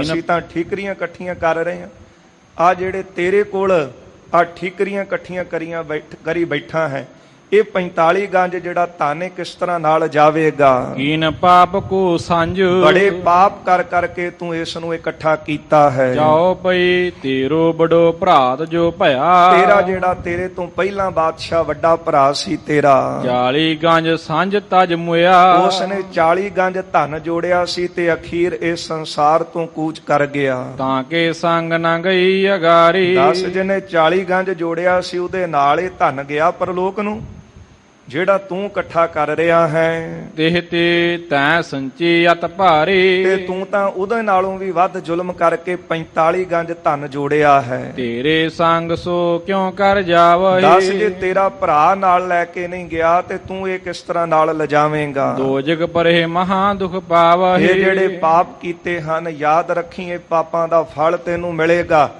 ਦੋਜਕਾਂ ਚ ਜਾਵੇਂਗਾ, ਨਰਕਾਂ ਚ ਜਾ ਕੇ ਬਹੁਤਾ ਦੁੱਖ ਪਾਵੇਂਗਾ। ਔਰ ਆਏ ਸਭ ਧਨ ਕੋ ਲਈ। ਹੋਰ ਲੋਕ ਆਉਣਗੇ ਤੇ ਤੇਰਾ ਸਾਰਾ ਧਨ ਲੈ ਲੈਣਗੇ, ਸਾਂਭ ਲੈਣਗੇ। ਇਸ ਕਾਰਨ ਤੁਝ ਦੋਜਕ ਦੇਈ। ਇਸੇ ਕਾਰਨਾਂ ਵਾਸਤੇ ਤੈਨੂੰ ਨਰਕ ਮਿਲਣਗੇ। ਇਕੱਠਾ ਤੂੰ ਕੀਤਾ ਹੈ, ਪਾਪ ਤੂੰ ਕੀਤੇ ਨੇ, ਤੂੰ ਪਾਪ ਕਰਕੇ ਧਨ ਜੋੜਿਆ, ਇਹਦਾ ਫਲ ਤੈਨੂੰ ਮਿਲੇਗਾ। ਦੋਜਕਾਂ ਦੇ ਵਿੱਚ ਸਜ਼ਾ ਮਿਲੇਗੀ, ਇਹ ਧਨ ਦੇ ਰਾਖੇ ਹੋਰ ਬਣ ਜਾਣਗੇ। ਕੌਣ ਕਾਜ ਤੇਰੇ ਤਬ ਆਵਹਿ। ਦੱਸ ਫਿਰ ਪਾਪ ਤੂੰ ਕਰਦਾ ਰਿਹਾ ਸਾਰੀ ਉਮਰ, ਆਵੇਗਾ। ਪਰ ਦੋਜਕ ਮੈਂ ਜਬ ਬਿਲ ਲਾਵਹਿ। ਜਦੋਂ ਦੋਜਕਾਂ ਦੇ ਵਿੱਚ ਪਿਆ ਹੋਇਆ, ਨਰਕਾਂ ਦੇ ਵਿੱਚ ਪਿਆ ਵਿਰਲਾਪ ਕਰੇਗਾ, ਦੁਖੀ ਹੋਵੇਂਗਾ। ਜਬ ਤਨ ਤੇ ਹੋਇਆ ਪ੍ਰਾਣ ਨਿਆਰੇ। ਜਦੋਂ ਇਹ ਸਰੀਰ ਦੇ ਵਿੱਚੋਂ ਤੇਰੇ ਪ੍ਰਾਣ ਵੱਖ ਹੋਣਗੇ। ਪੂਰਬ ਨਰਲੇ ਦਰਬ ਸੰਭਾਰੇ। ਤੇ ਤੇਰੇ ਮਰਨ ਤੋਂ ਪਹਿਲਾਂ ਜਦੋਂ ਪਤਾ ਲੱਗਾ ਨਾ ਕਿ ਤੇਰਾ ਅੰਤਲਾ ਸਮਾਂ ਆ ਗਿਆ, ਹੁਣ ਤੂੰ ਮਰ ਜਾਣਾ, ਜਿਸ ਤਰ੍ਹਾਂ ਡਾਕਟਰ ਜਵਾਬ ਦੇ ਦਿੰਦੇ ਨੇ ਕਿ ਇਹਦਾ ਹੁਣ ਅਖੀਰਲਾ ਸਮਾਂ ਹੈ, ਅਖੀਰਲੇ ਸਾਹ ਤੇ ਬੈਠਾ ਹੈ,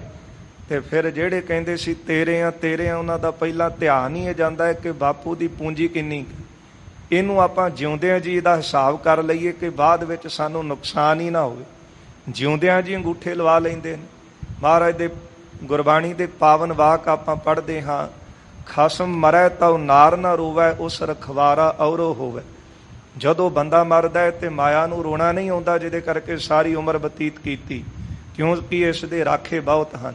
ਗੁਰਦੇਵ ਕਹਿੰਦੇ ਤੇਰੇ ਮਰਨ ਤੋਂ ਪਹਿਲਾਂ ਪਹਿਲਾਂ ਇਸ ਧਨ ਨੂੰ ਹੋਰ ਸੰਭਾਲ ਲੈਣਗੇ। ਦਫਨ ਕਰੈ ਤੁਝ ਕੋ ਪਛਾਤੀ, ਬਾਅਦ ਵਿੱਚ ਤੈਨੂੰ ਮੋਏ ਹੋਏ ਨੂੰ ਕਬਰ ਦੇ ਵਿੱਚ ਜਾ ਕੇ ਦਫਨ ਕਰ ਦੇਣਗੇ। ਹਿਰਦੈ ਵਿਚਾਰ ਲਿਹੋ ਪਲ ਭਾਂਤੀ, ਇਸ ਗੱਲ ਨੂੰ ਆਪਣੇ ਹਿਰਦੇ ਵਿੱਚ ਚੰਗੀ ਤਰ੍ਹਾਂ ਵਿਚਾਰ ਲੈਣਾ ਕਰ। ਜਹ ਕਹਿ ਦੇਖਾ ਸੁਨਾ ਰੁਪਈਆ, ਜਿੱਥੇ ਕਿਤੇ ਵੀ ਤੈਨੂੰ ਪਤਾ ਲੱਗਾ ਹੈ ਕਿ ਫਲਾਣੀ ਥਾਂ ਤੇ ਕਿਸੇ ਕੋਲ ਰੁਪਈਆ ਹੈ, ਕਰਿਓ ਜੋਰ ਤੈ ਲੀਨ ਖੁਸਈਆ, ਤੇ ਤੂੰ ਜ਼ੋਰ ਦੇ ਨਾਲ ਧੱਕੇਸ਼ਾਹੀ ਦੇ ਨਾਲ ਜ਼ੁਲਮ ਕਰਕੇ ਉਹਦੇ ਤੋਂ ਖੋਹ ਲਿਆ ਹੈ। ਕਲਮਲ ਪੁੰਜ ਕੀਨ ਸਭ ਗੰਜੰ, ਬੜੇ ਪਾਪ ਕੀਤੇ ਨੇ, ਪਾਪ ਕਰ ਕਰਕੇ ਧਨ ਜੋੜਿਆ ਹੈ। ਸੰਗ ਨ ਚਲਹੀ ਰਾਖਤ ਸੰਜੰ, ਜਿਹੜਾ ਧਨ ਤੂੰ ਜੋੜ ਕੇ ਰੱਖਿਆ ਹੈ ਤੇਰੇ ਨਾਲ ਪਰਲੋਕ ਵਿੱਚ ਨਹੀਂ ਜਾਵੇਗਾ। ਜੇ ਕਰ ਚਾਹਤ ਆਪਨ ਨੀਕਾ, ਜੇ ਤੂੰ ਚਾਹੁੰਦਾ ਹੈ ਆਪਣਾ ਭਲਾ ਕਰਾਉਣਾ ਕਿ ਤੇਰਾ ਹੁਣ ਭਲਾ ਹੋ ਜਾਵੇ, ਛੁਟਕਾਰਾ ਹੋ ਜਾਵੇ, ਤਜੋ ਖਸੋਟਨ ਨਰ ਸਭ ਹੀ ਕਾ, ਫਿਰ ਜਿੰਨਾ ਧਨ ਲੋਕਾਂ ਦਾ ਤੂੰ ਖੋਇਆ ਹੈ ਇਹਦਾ ਤਿਆਗ ਕਰ ਦੇ। ਮਾਨ ਬਚਨ ਜ਼ੁਲਮੀ ਪਰ ਹਰੀਏ, ਸਾਡਾ ਬਚਨ ਮਨ ਉਪਦੇਸ਼ ਕਮਾ ਤੇ ਜ਼ੁਲਮ ਕਰਨੇ ਤਿਆਗ ਦੇ। ਜੇ ਨਹਿ ਮਾਨੋ ਦੋਜਕ ਪਰੀਏ, ਜੇ ਸਾਡਾ ਬਚਨ ਨਹੀਂ ਮੰਨੇਗਾ ਤੇ ਫਿਰ ਦੋਜਕਾਂ ਨੂੰ ਨਰਕਾਂ ਨੂੰ ਜਾਵੇਂਗਾ। ਕਈ ਕੋਸ ਅਗਨੀ ਕੇ ਮਾਹੀ, ਤੇ ਉਹ ਜਿਹੜਾ ਨਰਕਾਂ ਦੇ ਵਿੱਚ ਜਦ ਜੰਮ ਲੈ ਕੇ ਜਾਂਦੇ ਨੇ ਦੂਤ, ਫਿਰ ਕਈ ਕੋ ਜਿਹੜੀ ਹੈ ਉਹ ਬੈਤਰਨੀ ਜਿਹੜੀ ਨਦੀ ਆਉਂਦੀ ਹੈ ਉਹਦੇ ਵਿੱਚੋਂ ਜੀਵਾਤਮਾ ਨੂੰ ਲਿਜਾਂਦੇ ਨੇ। ਫਿਰ ਅੱਗ ਦਾ ਇੱਕ ਜੰਗਲ ਆਉਂਦਾ ਹੈ, ਉਸ ਵਿੱਚੋਂ ਕੱਢਦੇ ਨੇ। ਇਸ ਤਰ੍ਹਾਂ ਅਨੇਕਾਂ ਤਰ੍ਹਾਂ ਦੀਆਂ ਸਜ਼ਾਵਾਂ ਗ੍ਰੰਥਾਂ ਦੇ ਵਿੱਚ ਦਿੱਤੀਆਂ ਹਨ। ਜਹ ਖੈਂਚਤ ਜਮਦੂਤ ਫਿਰਾਹੇ, ਜਿੱਥੇ ਜਮਾਂ ਦੇ ਦੂਤ ਜੀਵਾਤਮਾ ਨੂੰ ਖਿੱਚਦੇ ਨੇ। ਵਾਲਹੂ ਨਿੱਕੀਪੁਰ ਸਲਾਤ ਬਾਬਾ ਫਰੀਦ ਸਾਹਿਬ ਜੀ ਨੇ ਜ਼ਿਕਰ ਕੀਤਾ ਹੈ ਕਿ ਇਸ ਤਰ੍ਹਾਂ ਬੜੀਆਂ ਭਿਆਨਕ ਸਜ਼ਾਵਾਂ ਜਿਹੜੀਆਂ ਹਨ ਉਹ ਜੀਵ ਆਤਮਾ ਨੂੰ ਦਿੱਤੀਆਂ ਜਾਂਦੀਆਂ ਨੇ। ਵਾਲ ਤੋਂ ਵੀ ਬਰੀਕ ਜਿਹੜੀ ਗੁਫਾ ਹੈ ਉਸ ਵਿੱਚੋਂ ਇਸ ਨੂੰ ਖਿੱਚ ਕੇ ਲਿਜਾਂਦੇ। ਬੈਤਰਨੀ ਖੂਨ ਦੀ ਨਦੀ ਆਉਂਦੀ ਹੈ। ਇਸੇ ਤਰ੍ਹਾਂ ਜਿਹੜਾ ਜੰਗਲ ਹੈ ਉਹ ਅੱਗ ਦੇ ਨਾਲ ਜਲ ਰਿਹਾ, ਉਸ ਦੇ ਵਿੱਚੋਂ ਇਸ ਨੂੰ ਕੱਢਦੇ ਹਨ। ਅਨੇਕਾਂ ਤਰ੍ਹਾਂ ਦੀਆਂ ਸਜ਼ਾਵਾਂ ਇਸ ਨੂੰ ਮਿਲਦੀਆਂ ਜਾਂਦੀਆਂ ਨੇ। ਦੋਹਰਾ ਦਰਸ਼ਨ ਕਰ ਪੁਨ ਬਚਨ ਸੋਨਾ, ਜਦੋਂ ਸਤਿਗੁਰਾਂ ਦੇ ਨੇ ਦਰਸ਼ਨ ਕੀਤੇ ਨੇ ਨੇਤਰਾਂ ਦੇ ਨਾਲ ਤੇ ਗੁਰਦੇਵ ਦੇ ਬਚਨ ਸੁਣੇ ਹਨ ਕੰਨਾਂ ਦੇ ਨਾਲ, ਭਇਓ ਮੋਮ ਦਿਲ ਸੋਏ। ਐਸੀ ਸਤਿਗੁਰਾਂ ਦੇ ਦਰਸ਼ਨਾਂ ਦੇ ਵਿੱਚ ਖਿੱਚ ਹੈ ਕਿ ਮਹਾਰਾਜ ਦੇ ਦਰਸ਼ਨ ਕਰਦਿਆਂ ਹੀ ਕਾਰੂ ਬਾਦਸ਼ਾਹ ਜਿਹਨੇ ਸਾਰੀ ਉਮਰ ਹੀ ਜ਼ੁਲਮ ਕੀਤੇ ਸਨ, ਪਾਤਸ਼ਾਹ ਦੇ ਦਰਸ਼ਨ ਕਰਦਿਆਂ ਇਸ ਦਾ ਹਿਰਦਾ ਕੋਮਲ ਵਰਗਾ ਮੋਮ ਵਾਂਗੂ ਕੋਮਲ ਹੋ ਗਿਆ। ਆਗੇ ਸਿਰ ਗੁਰ ਕੇ ਤਬੈ, ਸਤਿਗੁਰਾਂ ਦੇ ਬਚਨ ਸੁਣ ਕੇ ਕਾਰੂ ਬਾਦਸ਼ਾਹ ਨੇ ਗੁਰਦੇਵ ਦੇ ਅੱਗੇ ਸਿਰ ਕੀਤਾ ਹੈ। ਬੋਲਿਓ ਆਜਜ ਹੋਏ, ਤੇ ਬੜਾ ਦੀਨ ਹੋ ਕੇ ਨਿਮਾਣਾ ਹੋ ਕੇ ਸਤਿਗੁਰਾਂ ਨੂੰ ਬੇਨਤੀ ਕਰਨ ਲੱਗਾ। ਚਾਉ ਪਈ ਜਿਉ ਬੀਤੀ ਬੀਤੀ ਪਛਾਤੀ, ਕਹਿਣ ਲੱਗਾ ਮਹਾਪੁਰਖੋ ਸੰਤ ਜੀ, ਜੋ ਬੀਤੀ ਬੀਤੀ ਪਛਾਤੀ, ਜੋ ਪਿੱਛੇ ਬੀਤ ਗਈ ਉਹ ਬੀਤ ਗਈ ਹੈ। ਅਬ ਉਪਦੇਸ਼ ਦੇਹੋ ਪਲ ਭਾਂਤੇ, ਆਪ ਕਿਰਪਾ ਕਰੋ ਹੁਣ ਮੈਨੂੰ ਭਲੀ ਭਾਂਤ ਚੰਗੀ ਤਰ੍ਹਾਂ ਅੱਗੇ ਉਪਦੇਸ਼ ਦੇਣਾ ਕਰੋ। ਜੋ ਨਿਸ਼ਚਾ ਹੋਵੇ ਪੰਥ ਖੁਦਾਏ, ਜਿਸ ਕਰਕੇ ਮੇਰਾ ਖੁਦਾ ਦੇ ਉੱਤੇ ਭਰੋਸਾ ਵੱਜ ਜਾਵੇ, ਸੋ ਬਿਦ ਦੀਜੈ ਮੁਝੈ ਬਤਾਏ। ਐਸਾ ਉਪਦੇਸ਼ ਮੇਰੇ ਤਾਈਂ ਆਪ ਜੀ ਦੇਣਾ ਕਰੋ। ਰਹਿ ਸਦੀਵ ਈਰਖਾ ਮਨ ਮੈਂ, ਸਤਿਗੁਰੂ ਸੰਤ ਜੀ ਮਹਾਪੁਰਖੋ ਮੇਰੇ ਮਨ ਵਿੱਚ ਸਦਾ ਹੀ ਈਰਖਾ ਰਹਿੰਦੀ ਹੈ। ਯਾ ਤੇ ਰਹੋ ਮਗਨ ਮੈਂ ਧਨ ਮੈਂ, ਇਸ ਕਰਕੇ ਮੈਂ ਧਨ ਦੇ ਵਿੱਚ ਮਗਨ ਰਹਿੰਦਾ ਹਾਂ। ਕਿਸ ਵਿਦ ਲੋਭ ਨਾ ਮਨ ਤੇ ਜਾਏ, ਕਿਸੇ ਤਰ੍ਹਾਂ ਕਿਸੇ ਯਤਨ ਨਾਲ ਕਿਸੇ ਤਰੀਕੇ ਦੇ ਨਾਲ ਮੇਰੇ ਮਨ ਵਿੱਚੋਂ ਲੋਭ ਨਹੀਂ ਜਾਂਦਾ। ਕਿਉਂ ਕਰ ਜਾਨੋ ਗੈਲ ਖੁਦਾਏ, ਫਿਰ ਮੈਂ ਖੁਦਾ ਦੇ ਘਰ ਦਾ ਰਸਤਾ ਕਿਸ ਤਰ੍ਹਾਂ ਜਾਣਾ? ਜੇ ਲੋਭ ਦੂਰ ਹੋਵੇ, ਜੇ ਈਰਖਾ ਦੂਰ ਹੋਵੇ, ਇਹ ਔਗਣ ਦੂਰ ਹੋਣ ਤੇ ਮੈਂ ਖੁਦਾ ਦੇ ਰਸਤੇ ਤੇ ਤੁਰਾਂ। ਪਰ ਮਨ ਜਿਹੜਾ ਈਰਖਾ ਦੇ ਨਾਲ ਭਰਿਆ ਹੋਇਆ ਹੈ, ਮਨ ਦੇ ਵਿੱਚ ਲੋਭ ਹੈ, ਤੇ ਖੁਦਾ ਦੇ ਘਰ ਦੇ ਰਸਤੇ ਨੂੰ ਕਿਸ ਤਰ੍ਹਾਂ ਜਾਣਾਂਗਾ? ਕਿਰਪਾ ਧਾਰ ਅਬ ਕਰੋ ਉਚਾਰਾ, ਆਪ ਕਿਰਪਾ ਕਰੋ ਤੇ ਮੇਰੇ ਤਾਈਂ ਉਪਦੇਸ਼ ਦੇਵੋ। ਨਾਸਹਿ ਮਨ ਕੇ ਸਰਬ ਵਿਕਾਰਾ, ਜਿਸ ਉਪਦੇਸ਼ ਨੂੰ ਸੁਣ ਕੇ ਮੇਰੇ ਮਨ ਦੇ ਵਿਕਾਰ ਦੂਰ ਹੋ ਜਾਵਣ। ਸੁਣ ਸ੍ਰੀ ਨਾਨਕ ਗਿਰਾ ਉਚਾਰੀ, ਇਸ ਦੀ ਇਹ ਬੇਨਤੀ ਧੰਨ ਗੁਰੂ ਨਾਨਕ ਦੇਵ ਸਾਹਿਬ ਜੀ ਨੇ ਸੁਣੀ ਹੈ ਤੇ ਮਹਾਰਾਜ ਨੇ ਬਚਨ ਕਹੇ ਹਨ। ਦੇਨ ਨਸੀਹਤ ਸਭ ਸੁਖਕਾਰੀ, ਸਤਿਗੁਰੂ ਜੀ ਨੇ ਨਸੀਹਤ ਦੇਣ ਵਾਸਤੇ ਇਹ ਮਹਾਰਾਜ ਜੀਆਂ ਨੇ ਪਾਵਨ ਵਾਕ ਜਿਹੜੇ ਸਾਨੂੰ ਉਚਾਰਨ ਕੀਤੇ ਨੇ, ਜੋ ਸਾਰੇ ਸੁਖਦਾਈ ਹਨ, ਸੁਖ ਦੇਣ ਵਾਲੇ। ਇਹ ਤਾਂ ਮਹਾਰਾਜ ਦੇ ਦਰਸ਼ਨ ਕਰਕੇ ਹੀ ਇਹਦਾ ਜਿਹੜਾ ਹਿਰਦਾ ਸੀ ਉਹ ਮੋਮ ਵਾਂਗੂ ਕੋਮਲ ਹੋ ਗਿਆ। ਚਰਨਾਂ ਤੇ ਢਹਿ ਕੇ ਕਹਿੰਦਾ ਹੈ, ਜੋ ਬੀਤੀ ਸੋ ਬੀਤੀ। ਹੁਣ ਜੋ ਬੀਤ ਗਈ ਉਹ ਬੀਤ ਗਈ, ਅੱਗੇ ਤੋਂ ਉਪਦੇਸ਼ ਦੇਵੋ, ਮੈਂ ਚੰਗੇ ਕਰਮ ਕਰ ਸਕਾਂ ਜਿਹਦੇ ਨਾਲ ਮੈਨੂੰ ਖੁਦਾ ਦੀ ਘਰ ਦੀ ਪ੍ਰਾਪਤੀ ਹੋ ਜਾਵੇ, ਮੈਂ ਖੁਦਾ ਦੀ ਪ੍ਰਾਪਤੀ ਵਾਲਾ ਹੋ ਜਾਵਾਂ। ਇਹਦਾ ਤੇ ਮਨ ਉੱਥੇ ਬਦਲ ਗਿਆ ਸੀ। ਪਰ ਜਿਹੜਾ ਸਤਿਗੁਰੂ ਜੀ ਨੇ ਨਸੀਹਤਨਾਮਾ ਅੱਗੇ ਉਚਾਰਨ ਕੀਤਾ ਹੈ ਨਾ, ਪਰ ਥਾਏ ਭਾਵੇਂ ਸਤਿਗੁਰਾਂ ਨੇ ਕਾਰੂ ਦੇ ਉਚਾਰਿਆ ਹੈ, ਪਰ ਉਪਦੇਸ਼ ਇਹ ਸਾਡੇ ਤਾਈਂ ਸਤਿਗੁਰੂ ਜੀ ਨੇ ਦਿੱਤਾ ਹੈ। ਅੱਗੇ ਸਤਿਗੁਰੂ ਜੀ ਨੇ ਇਹ ਬਚਨ ਉਚਾਰਨ ਕੀਤੇ ਹਨ। ਤਿਲੰਗ ਮਹੱਲਾ ਪਹਿਲਾ। ਰਾਗ ਤਿਲੰਗ ਹੈ, ਪਹਿਲੇ ਸਤਿਗੁਰੂ ਜੀ ਦਾ ਉਚਾਰਨ ਕੀਤਾ ਹੈ ਨਸੀਹਤਨਾਮਾ। ਸ੍ਰੀ ਗੁਰੂ ਗ੍ਰੰਥ ਸਾਹਿਬ ਜੀ ਦੇ ਅੰਦਰ ਇਹ ਦਰਜ ਨਹੀਂ ਹੈ, ਪਰ ਜਨਮ ਸਾਖੀ ਦੇ ਵਿੱਚ, ਸਾਰੀਆਂ ਜਨਮ ਸਾਖੀਆਂ ਦੇ ਵਿੱਚ ਇਹ ਨਸੀਹਤਨਾਮਾ ਜਿਹੜਾ ਹੈ ਇਹ ਦਰਜ ਹੈ। ਮੈਂ ਪਹਿਲਾਂ ਵੀ ਬੇਨਤੀ ਕੀਤੀ, ਪੁਰਾਣੇ ਬਜ਼ੁਰਗਾਂ ਨੂੰ ਇਹ ਜਿਹੜਾ ਨਸੀਹਤਨਾਮਾ ਇਹ ਕੰਠ ਹੁੰਦਾ ਸੀ। ਸੋ ਜਿਸ ਤਰ੍ਹਾਂ ਸਤਿਗੁਰੂ ਜੀ ਨੇ ਤਿਲੰਗ ਰਾਗ ਦੇ ਵਿੱਚ ਇਹ ਪਾਵਨ ਉਪਦੇਸ਼ ਦਿੱਤਾ ਹੈ। ਕੀਚੈ ਨੇਕ ਨਾਮੀ ਜੋ ਦੇਵੈ ਖੁਦਾਏ। ਗੁਰਦੇਵ ਬਖਸ਼ਿਸ਼ ਕਰਦੇ ਹਨ, ਜੋ ਦੇਵੈ ਖੁਦਾਏ, ਜੋ ਖੁਦਾ ਨੇ ਦਿੱਤਾ ਹੈ ਨਾ, ਦਾਤਾਂ ਤੇ ਉਸ ਮਾਲਕ ਦੀਆਂ ਹਨ, ਅਕਾਲ ਪੁਰਖ ਦੀਆਂ ਨੇ। ਜੇ ਉਹ ਪਰਮਾਤਮਾ ਨੇ, ਅਕਾਲ ਪੁਰਖ ਨੇ ਤੈਨੂੰ ਦਾਤ ਦਿੱਤੀ ਹੈ, ਤੇ ਫਿਰ ਕੀਚੈ ਨੇਕ ਨਾਮੀ, ਫਿਰ ਤੂੰ ਨੇਕ ਜਿਹੜਾ ਕੰਮ ਕਰ, ਚੰਗਾ ਕੰਮ ਕਰ, ਕਿਉਂਕਿ ਇਹ ਦਿੱਤੀ ਹੋਈ ਰੱਬ ਦੀ ਦਾਤ ਹੈ। ਇਹ ਤੋਂ ਵਸਤ ਗੋਪਾਲ ਕੀ ਜੋ ਭਾਵੈ ਲਏ ਖਾਸ, ਜੇ ਉਹਨੂੰ ਭਾਵੇ ਤੇ ਫਿਰ ਉਹ ਵਾਪਸ ਵੀ ਲੈ ਸਕਦਾ ਹੈ।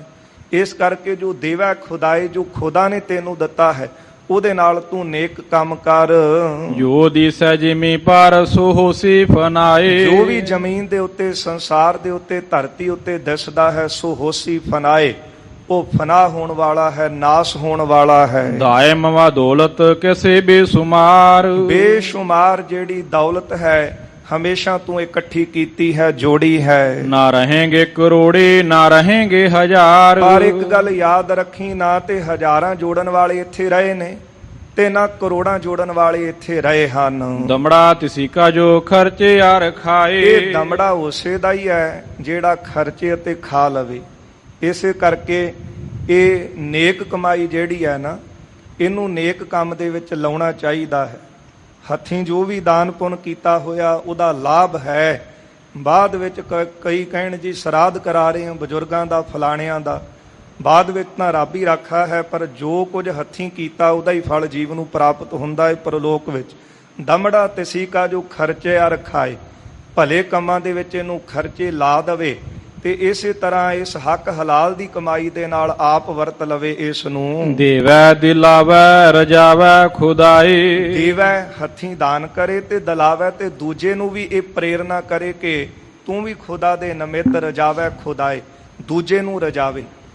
ਇਹੋ ਹੀ ਨਾ ਕਿ ਲਿਆ ਕੇ ਆਪਣਾ ਹੀ ਘਰ ਭਰੀ ਜਾਵੇ। ਤੇ ਆ ਪਿੱਛੇ ਜੀ ਮਾਇਆ ਫੜੀ ਗਈ, ਸਾਰੀ ਰਾਤ ਉਹ ਗਿਣਦਿਆਂ ਲੰਘ ਗਈ ਉਹਨਾਂ ਨੂੰ, ਤੇ ਕਹਿੰਦੇ ਹਲੇ ਬਹੁਤ ਥੋੜੀ ਗਿਣੀ ਹੈ, ਹਲੇ ਹੋਰ ਵੀ ਕਈ ਦਿਨ ਲੱਗ ਸਕਦੇ, ਤੇ ਫਿਰ ਤਾਂ ਸੋ ਬਿਰਥੀ ਹੀ ਜਾਂਦੀ ਹੈ। ਇਸ ਕਰਕੇ ਦਮੜਾ ਤਿਸੀ ਕਾ ਜੋ ਖਰਚਿਆ ਰਖਾਏ, ਇਹ ਪੈਸਾ ਤੇ ਉਹਦੇ ਲੇਖੇ ਹੀ ਲੱਗਦਾ ਹੈ ਜਿਹੜਾ ਇਸ ਨੂੰ ਨੇਕ ਕਮਾਈ ਨੂੰ ਆਪ ਖਾ ਲਵੇ ਤੇ ਦੂਜੇ ਦੇ ਨਿਮਿਤ ਵਰਤ ਦਵੇ। ਦੇਵੈ ਦਿਲਾਵੇ, ਆਪ ਦੂਸਰੇ ਦੇ ਖੁਦਾ ਦੇ ਨਿਮਿਤ ਦਵੇ, ਤੇ ਦੂਜੇ ਨੂੰ ਵੀ ਕਹਿ ਕੇ ਦਿਲਾਵੇ, ਦੂਜੇ ਨੂੰ ਵੀ ਕਵੇ ਕਿ ਭਾਈ ਇਹਨੂੰ ਚੰਗੇ ਕੰਮ ਦੇ ਉੱਤੇ ਵਰਤ, ਚੰਗੇ ਕੰਮ ਤੇ ਇਹਨੂੰ ਲਾ। ਜੇ ਸਾਨੂੰ ਮਾਲਕ ਨੇ ਇੰਨੀ ਕੁ ਦੌਲਤ ਦਿੱਤੀ ਹੈ, ਤੇ ਦੂਜੇ ਨੂੰ ਵੀ ਕੋਸ਼ਿਸ਼ ਕਰੀਏ ਕਿ ਉਹ ਸਾਡੇ ਬਰਾਬਰ ਖੜਾ ਹੋ ਸਕੇ। ਇੱਕ ਬਹੁਤ ਇੱਥੇ ਸਮਾਜ ਦੇ ਵਿੱਚ ਸਮਾਜ ਸੇਵੀ ਹਨ, ਚਲੋ ਨਾ ਉਹਨਾਂ ਦਾ ਇੱਥੇ ਨਾ ਜ਼ਿਕਰ ਕਰਾਂ, ਪਰ ਉਹਨਾਂ ਦਾ ਜ਼ਿਕਰ ਆਉਂਦਾ ਹੈ ਕਿ ਉਹ ਜਿੰਨੀ ਵੀ ਦੌਲਤ ਹੈ ਇੱਥੋਂ ਤੱਕ ਕਿ ਆਪਣੀ 98% ਜਿਹੜੀ ਕਮਾਈ ਹੈ ਉਹ ਸਮਾਜ ਸੇਵਾ ਤੇ ਲਾਉਂਦੇ ਹਨ। ਐਸੇ ਵੀ ਹਨ ਜਿਹੜੇ ਦਾਨ ਪੁੰਨ ਕਰਨ ਵਾਲੇ, ਪਰ ਐਸੇ ਵੀ ਹਨ ਕਿ ਜਿਨ੍ਹਾਂ ਕੋਲੋਂ ਦਮੜਾ ਕੱਢਣਾ ਔਖਾ ਹੋ ਜਾਂਦਾ ਹੈ। ਭਾਵੇਂ ਉਹ ਬਾਅਦ ਵਿੱਚ ਉਸ ਨੂੰ ਸੇਕ ਲੱਗੇ, ਉਹਦਾ ਨੁਕਸਾਨ ਹੋ ਜਾਵੇ, ਪਾਣੀ ਵਿੱਚ ਸੜ ਜਾਵੇ, ਡੁੱਬ ਜਾਵੇ, ਪਰ ਉਹ ਦਾਨ ਪੁੰਨ ਕਰਨ ਤੋਂ ਬਹੁਤ ਸੰਕੋਚ ਕਰਦੇ ਨੇ। ਗੁਰਦੇਵ ਕਹਿਣ ਲੱਗੇ, ਕਾਰੂ ਬਾਦਸ਼ਾਹ ਸੁਣ, ਦਮੜਾ ਤਿਸੀ ਕਾ ਜੋ ਖਰਚਿਆ ਰਖਾਏ, ਦੇਵੈ ਦਿਲਾਵੈ ਰਜਾਵੈ ਖੁਦਾਏ, ਖੁਦਾ ਦੇ ਨਿਮਿਤ ਆਪ ਦਵੇ, ਦੂਜੇ ਨੂੰ ਵੀ ਕਵੇ ਕਿ ਤੂੰ ਵੀ ਦਾਨ ਪੁੰਨ ਕਰ। ਹੋਤਾ ਨਾ ਰਾਖੈ ਅਕੇਲਾ ਨਾ ਖਾਏ। ਜੇ ਕੋਲ ਹੈ ਤੇ ਉਹਨੂੰ ਰੱਖੀ ਨਾ ਬੈਠੇ, ਉਹਨੂੰ ਸੰਭਾਲ ਕੇ ਨਾ ਰੱਖੇ, ਅਕੇਲਾ ਨਾ ਖਾਏ, ਕੱਲੇ ਖਾਣ ਦੀ ਆਦਤ ਨਾ ਪਾਵੇ ਕਿ ਮੈਂ ਹੀ ਖਾਵਾਂ, ਮੈਂ ਦੂਜੇ ਨੂੰ ਕੁਝ ਨਹੀਂ ਦੇਣਾ। ਇਸ ਤਰ੍ਹਾਂ ਹੋਤਾ ਨਾ ਰਾਖੈ ਅਕੇਲਾ ਨਾ ਖਾਏ, ਆਪ ਇਕੱਲਾ ਹੀ ਨਾ ਉਸ ਨੂੰ ਵਰਤਦਾ ਰਹੇ। ਤਿਹ ਕੇਕ ਦਿਲ ਦਾਨੀ ਵਹੀ ਪਿਸਤ ਜਾਏ। ਬਾਦਸ਼ਾਹ ਚੰਗੀ ਤਰ੍ਹਾਂ ਆਪਣੇ ਦਿਲ ਵਿੱਚ ਜਾਣ ਲੈ ਵਹੀ ਭਿਸ਼ਟ ਜਾਏ, ਉਹਨਾਂ ਨੂੰ ਹੀ ਫਿਰ ਭਿਸ਼ਟਾਂ ਪ੍ਰਾਪਤ ਹੁੰਦੀਆਂ ਨੇ। ਤੂੰ ਚਾਹੁੰਦਾ ਹੈ ਕਿ ਥੋੜਾ ਬਹੁਤਾ ਮੈਂ ਅੰਦਰ ਜਿਹੜੇ ਕਰਮ ਕਰਦਾ ਉਹਦੇ ਨਾਲ ਮੈਨੂੰ ਭਿਸ਼ਟ ਮਿਲ ਜਾਵੇਗੀ। ਲੋਕ ਤਾਂ ਸਾਰੀ ਪ੍ਰਜਾ ਤਾਂ ਭੁੱਖੀ ਮਰ ਰਹੀ ਹੈ, ਉਹ ਤਾਂ ਤਰਾਹ ਪਏ ਕਰਦੇ ਹਨ, ਤੇ ਤੂੰ ਸਾਰਾ ਧਨ ਘਰ ਵਿੱਚ ਜੋੜ ਕਰਕੇ ਆਪ ਸੋਚਦਾ ਮੈਂ ਕਿ ਇੱਥੇ ਵੀ ਮੈਨੂੰ ਸੁੱਖ ਹੈ ਤੇ ਅੱਗੇ ਵੀ ਸੁੱਖ ਮਿਲਣਗੇ। ਗੁਰਦੇਵ ਕਹਿੰਦੇ ਸੁੱਖ ਉਹਨੂੰ ਪ੍ਰਾਪਤ ਹੋਵੇਗਾ ਜੋ ਦੇਵੈ ਦਲਾਵੈ ਰਜਾਵੈ ਖੁਦਾਏ, ਹੋਤਾ ਨਾ ਰਾਖੇ ਅਕੇਲਾ ਨਾ ਖਾਏ, ਤਹਿਕੀਕ ਦਿਲ ਦਾਨੀ ਵਹੀ ਭਿਸ਼ਟ ਜਾਏ। ਉਹਨੂੰ ਹੀ ਭਿਸ਼ਟਾਂ ਦੀ ਪ੍ਰਾਪਤੀ ਹੋਵੇਗੀ। ਕੀਚਾ ਤਵਜਿਆ ਨਾ ਕੀਚਾ ਗੁਮਾਨ। ਤਵੱਜਿਆ ਹੁੰਦਾ ਹੈ ਕਿ ਤਵੱਜੋ ਦੇਣਾ, ਦੂਜੇ ਦਾ ਵੀ ਧਿਆਨ ਰੱਖੇ, ਦੂਜੇ ਦਾ ਵੀ ਆਦਰ ਸਨਮਾਨ ਕਰੇ, ਸਾਰਿਆਂ ਵਿੱਚ ਰੱਬੀ ਜੋਤ ਜਾਣ ਕੇ ਉਹਦਾ ਮਾਨ ਸਨਮਾਨ ਕਰੇ। ਨਾ ਕੀਚਾ ਗੁਮਾਨ।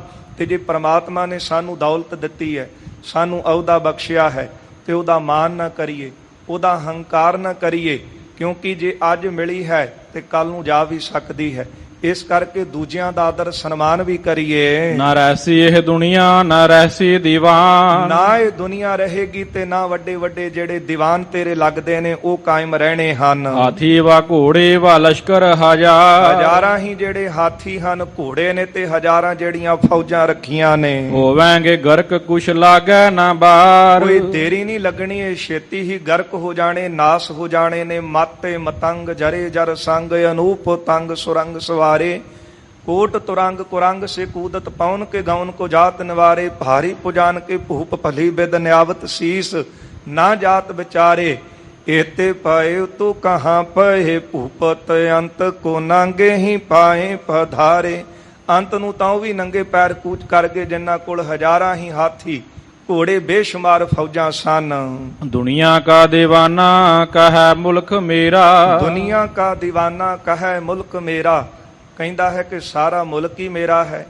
ਇਹਨਾਂ ਦੁਨੀਆ ਦੇ ਉੱਤੇ ਮਾਣ ਕਰਦਾ ਹੈ, ਇਹਨਾਂ ਮਾਣ ਦੇ ਵਿੱਚ ਡੁੱਬਾ ਹੋਇਆ ਹੈ। ਆਈ ਮੌਤ ਸਿਰ ਪਰ ਨਾ ਮੇਰਾ ਨਾ ਤੇਰਾ। ਜਦ ਮੌਤ ਸਿਰ ਤੇ ਆਉਂਦੀ ਹੈ ਤੇ ਨਾ ਕੁਝ ਮੇਰਾ ਤੇ ਨਾ ਕੁਝ ਤੇਰਾ ਰਹਿ ਜਾਂਦਾ ਹੈ। ਕੀਤੀ ਗਈ ਦੇਖ ਵਾਜ ਵਜਾਏ। ਦੇਖ ਤਾਂ ਸਹੀ ਕਿ ਵਾਜੇ ਵਜਾਏ। ਕਈਆਂ ਦੇ ਵਾਜੇ ਵੱਜਦੇ ਸਨ, ਧੂਤੀਆਂ ਬੋਲਦੀਆਂ ਸਨ, ਅਖੀਰ ਉਹ ਕਿੱਧਰ ਗਏ ਹਨ।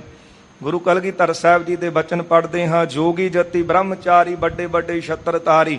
छत्र ही की छाया कई कोसलो चलत है। बड़े बड़े राजन के दावत फिरत तेस। बड़े बड़े भूपन के द्रप को दलत है। मान से महीप दलीप कैसे छत्र धारी। बड्डो अबमान भुज दंड को करत है। दारा से दलीसर दुर्योधन से मान तारी। भोग भोग भूमे अंत भूम में मिलत है। किधर गए वड्डे वड्डे राजे जिन्हां दे अगे वाजे वजदे सन। पास दमामे छत्र का भेरी सड्डो रड। जाए सुते जी राण में थी अतीमा गढ़। बाबा फरीद साहब जी कहते ने किधर गए, तेरे सिर ते तां बड़े छत्र झूलदे सन। पास दमामे छत्र कत भेरी सड्डो रड। भेरियां तूतियां वजदियां सन, जेड़े रड गवैये तेरे अगे अगे बोलदे सन। जाए सुते जी राण मैं हुण तू कबरां विच सुता है। थी अतीमा गढ़। ते जिन्हां नूं कहना सैं यतीम हन उन्हां दे नाल ही अज तूं आके रल गया, उन्हां दे विच ही सुता है ना। किधर गए अज वो सिपाही, किधर गए तेरे सिर ते झुलण वाले छतर। इत्थे पातशाह कहंदे हन कि केती गई देख वाजे वजाए। कई जेड़े ओ जिन्हां दे वाजे वजदे सन संसार तो कूच कर गए। वही एक रहसी जो साचा खुदाई। वही एक खुदा परमात्मा काल पुरख जो सच्चा है, ਉਹੀ ਰਹਿਣ ਵਾਲਾ ਹੈ, ਸਦਾ ਕਾਇਮ ਹੈ। ਆਇਆ ਅਕੇਲਾ ਅਕੇਲਾ ਚਲਾਇਆ। ਅਕੇਲਾ ਹੀ ਸੰਸਾਰ ਵਿੱਚ ਆਇਆ ਸੀ। ਇੱਥੇ ਕਹਿੰਦਾ ਬੜੇ ਮਿੱਤਰ ਨੇ, ਬੜੀਆਂ ਫੌਜਾਂ ਨੇ, ਬੜਾ ਕੁਝ ਮੇਰਾ ਹੈ। ਪਰ ਜਦੋਂ ਇਹ ਸੰਸਾਰ ਤੋਂ ਕੂਚ ਕਰਦਾ ਤੇ ਕਿਹੜਾ ਨਾਲ ਤੁਰਦਾ ਹੈ। ਆਇਆ ਅਕੇਲਾ ਅਕੇਲਾ ਚਲਾਇਆ। ਕੱਲਾ ਹੀ ਆਇਆ ਸੀ ਤੇ ਕੱਲਾ ਹੀ ਸੰਸਾਰ ਤੋਂ ਕੂਚ ਕਰਦਾ ਜਾਂਦਾ ਹੈ। ਚਲਤੇ ਵਕਤ ਕੋਈ ਕਾਮ ਨਾ ਆਇਆ। ਬੜੇ ਸੱਜਣ ਸਨ, ਬੜੇ ਮਿੱਤਰ ਸਨ, ਗੱਲੀ ਸੋ ਸੱਜਣ ਵੀ, ਪਰ ਚਲਤੇ ਵਕਤ ਕੋਈ ਕਾਮ ਨਾ ਆਇਆ। ਚੱਲਦੇ ਸਮੇਂ ਸੰਸਾਰ ਤੋਂ ਜਦ ਕੂਚ ਕਰਦਾ ਤੇ ਕੋਈ ਵੀ ਕੰਮ ਨਹੀਂ ਪਰਲੋਕ ਵਿੱਚ ਆਉਂਦਾ। ਲੇਖਾ ਮੰਗੀਜਾ ਕਿਆ ਦੀਜਾ ਜਵਾਬ। ਜਦ ਪਰਲੋਕ ਵਿੱਚ ਹਿਸਾਬ ਮੰਗਿਆ ਜਾਂਦਾ ਤੇ ਉੱਥੇ ਕੀ ਜਵਾਬ ਦਵੇਂਗਾ। ਤੋਬਾ ਪੁਕਾਰੈ ਤੋ ਪਾਵੈ ਅਜਾਬ। ਜਦ ਦੁੱਖ ਪਾਵੇਂਗਾ ਤੇ ਫਿਰ ਤੌਬਾ ਕਰੇਗਾ। ਤੇ ਤੌਬਾ ਪਹਿਲਾਂ ਕਰ ਲੈਣੀ ਚਾਹੀਦੀ ਸੀ। ਬੰਦਾ ਦੇਖ ਕਰਕੇ ਜਦ ਕੋਈ ਭਿਆਨਕ ਹਾਦਸਾ ਤੇ ਕੰਨਾਂ ਨੂੰ ਹੱਥ ਲਾਉਂਦਾ ਕਹਿੰਦਾ ਤੌਬਾ, ਤੇ ਤੌਬਾ ਹੁੰਦੀ ਹੈ ਕਿ ਅੱਗੇ ਤੋਂ ਪ੍ਰਣ ਕਰਦੇ ਆ ਕਿ ਇੱਕ ਮਾੜਾ ਕਰਮ ਕਰਾਂਗੇ ਨਹੀਂ। ਪਰ ਅਖੀਰ ਹੁੰਦਾ ਕਿ ਜਦੋਂ ਸਜ਼ਾ ਪਾਉਂਦਾ ਹੈ ਉੱਥੇ ਜਮਾਂ ਦੇ ਵਸ ਪਿਆ ਤੇ ਫਿਰ ਕੰਨੀ ਹੱਥ ਲਾ ਕੇ ਤੌਬਾ ਕਰਦਾ ਹੈ, ਪਰ ਉੱਥੇ ਤੌਬਾ ਕੀਤਿਆਂ ਕੁਝ ਪ੍ਰਾਪਤ ਨਹੀਂ ਹੁੰਦਾ, ਹਾਸਲ ਨਹੀਂ ਹੁੰਦਾ।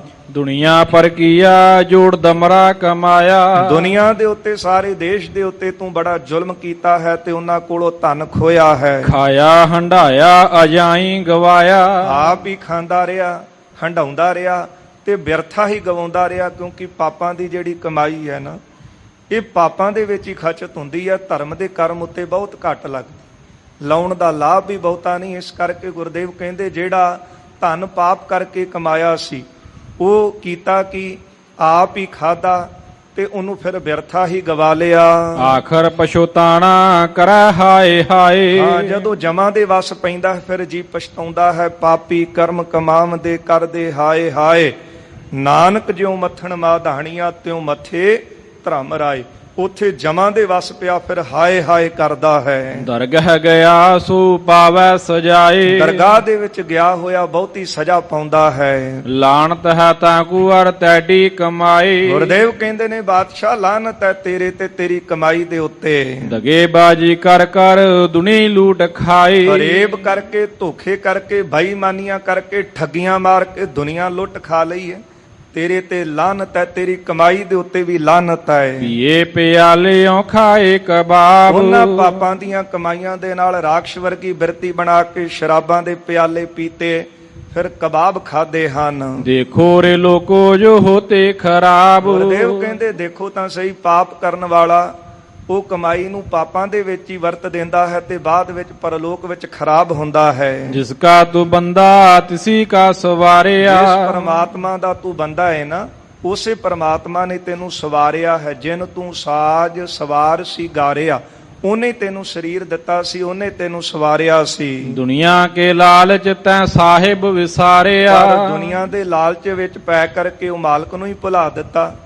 ਪ੍ਰਣ ਤਾਂ ਕਰਕੇ ਆਇਆ, ਇਕਰਾਰ ਤਾਂ ਕਰਕੇ ਆਇਆ ਸੀ, ਨਾਮ ਜਪਾਂਗਾ, ਬੰਦਗੀ ਕਰਾਂਗਾ, ਸੰਗਤ ਕਰਾਂਗਾ, ਸਿਮਰਨ ਕਰਾਂਗਾ, ਪਰ ਹੋਇਆ ਕਿ ਆਇਓ ਬੰਦਾ ਦੁਨੀ ਵਿੱਚ, ਵਾਤਾ ਸੋਹਣੀ ਬਨ ਜਦ ਦੁਨੀਆ ਚ ਆਇਆ ਤੇ ਫਿਰ ਐਸਾ ਲਾਲਚ ਵਸ ਹੋਇਆ ਕਿ ਇਹਨੇ ਮਾਲਕ ਨੂੰ ਭੁਲਾ ਦਿੱਤਾ, ਰੱਬ ਨੂੰ ਹੀ ਭੁਲਾ ਦਿੱਤਾ।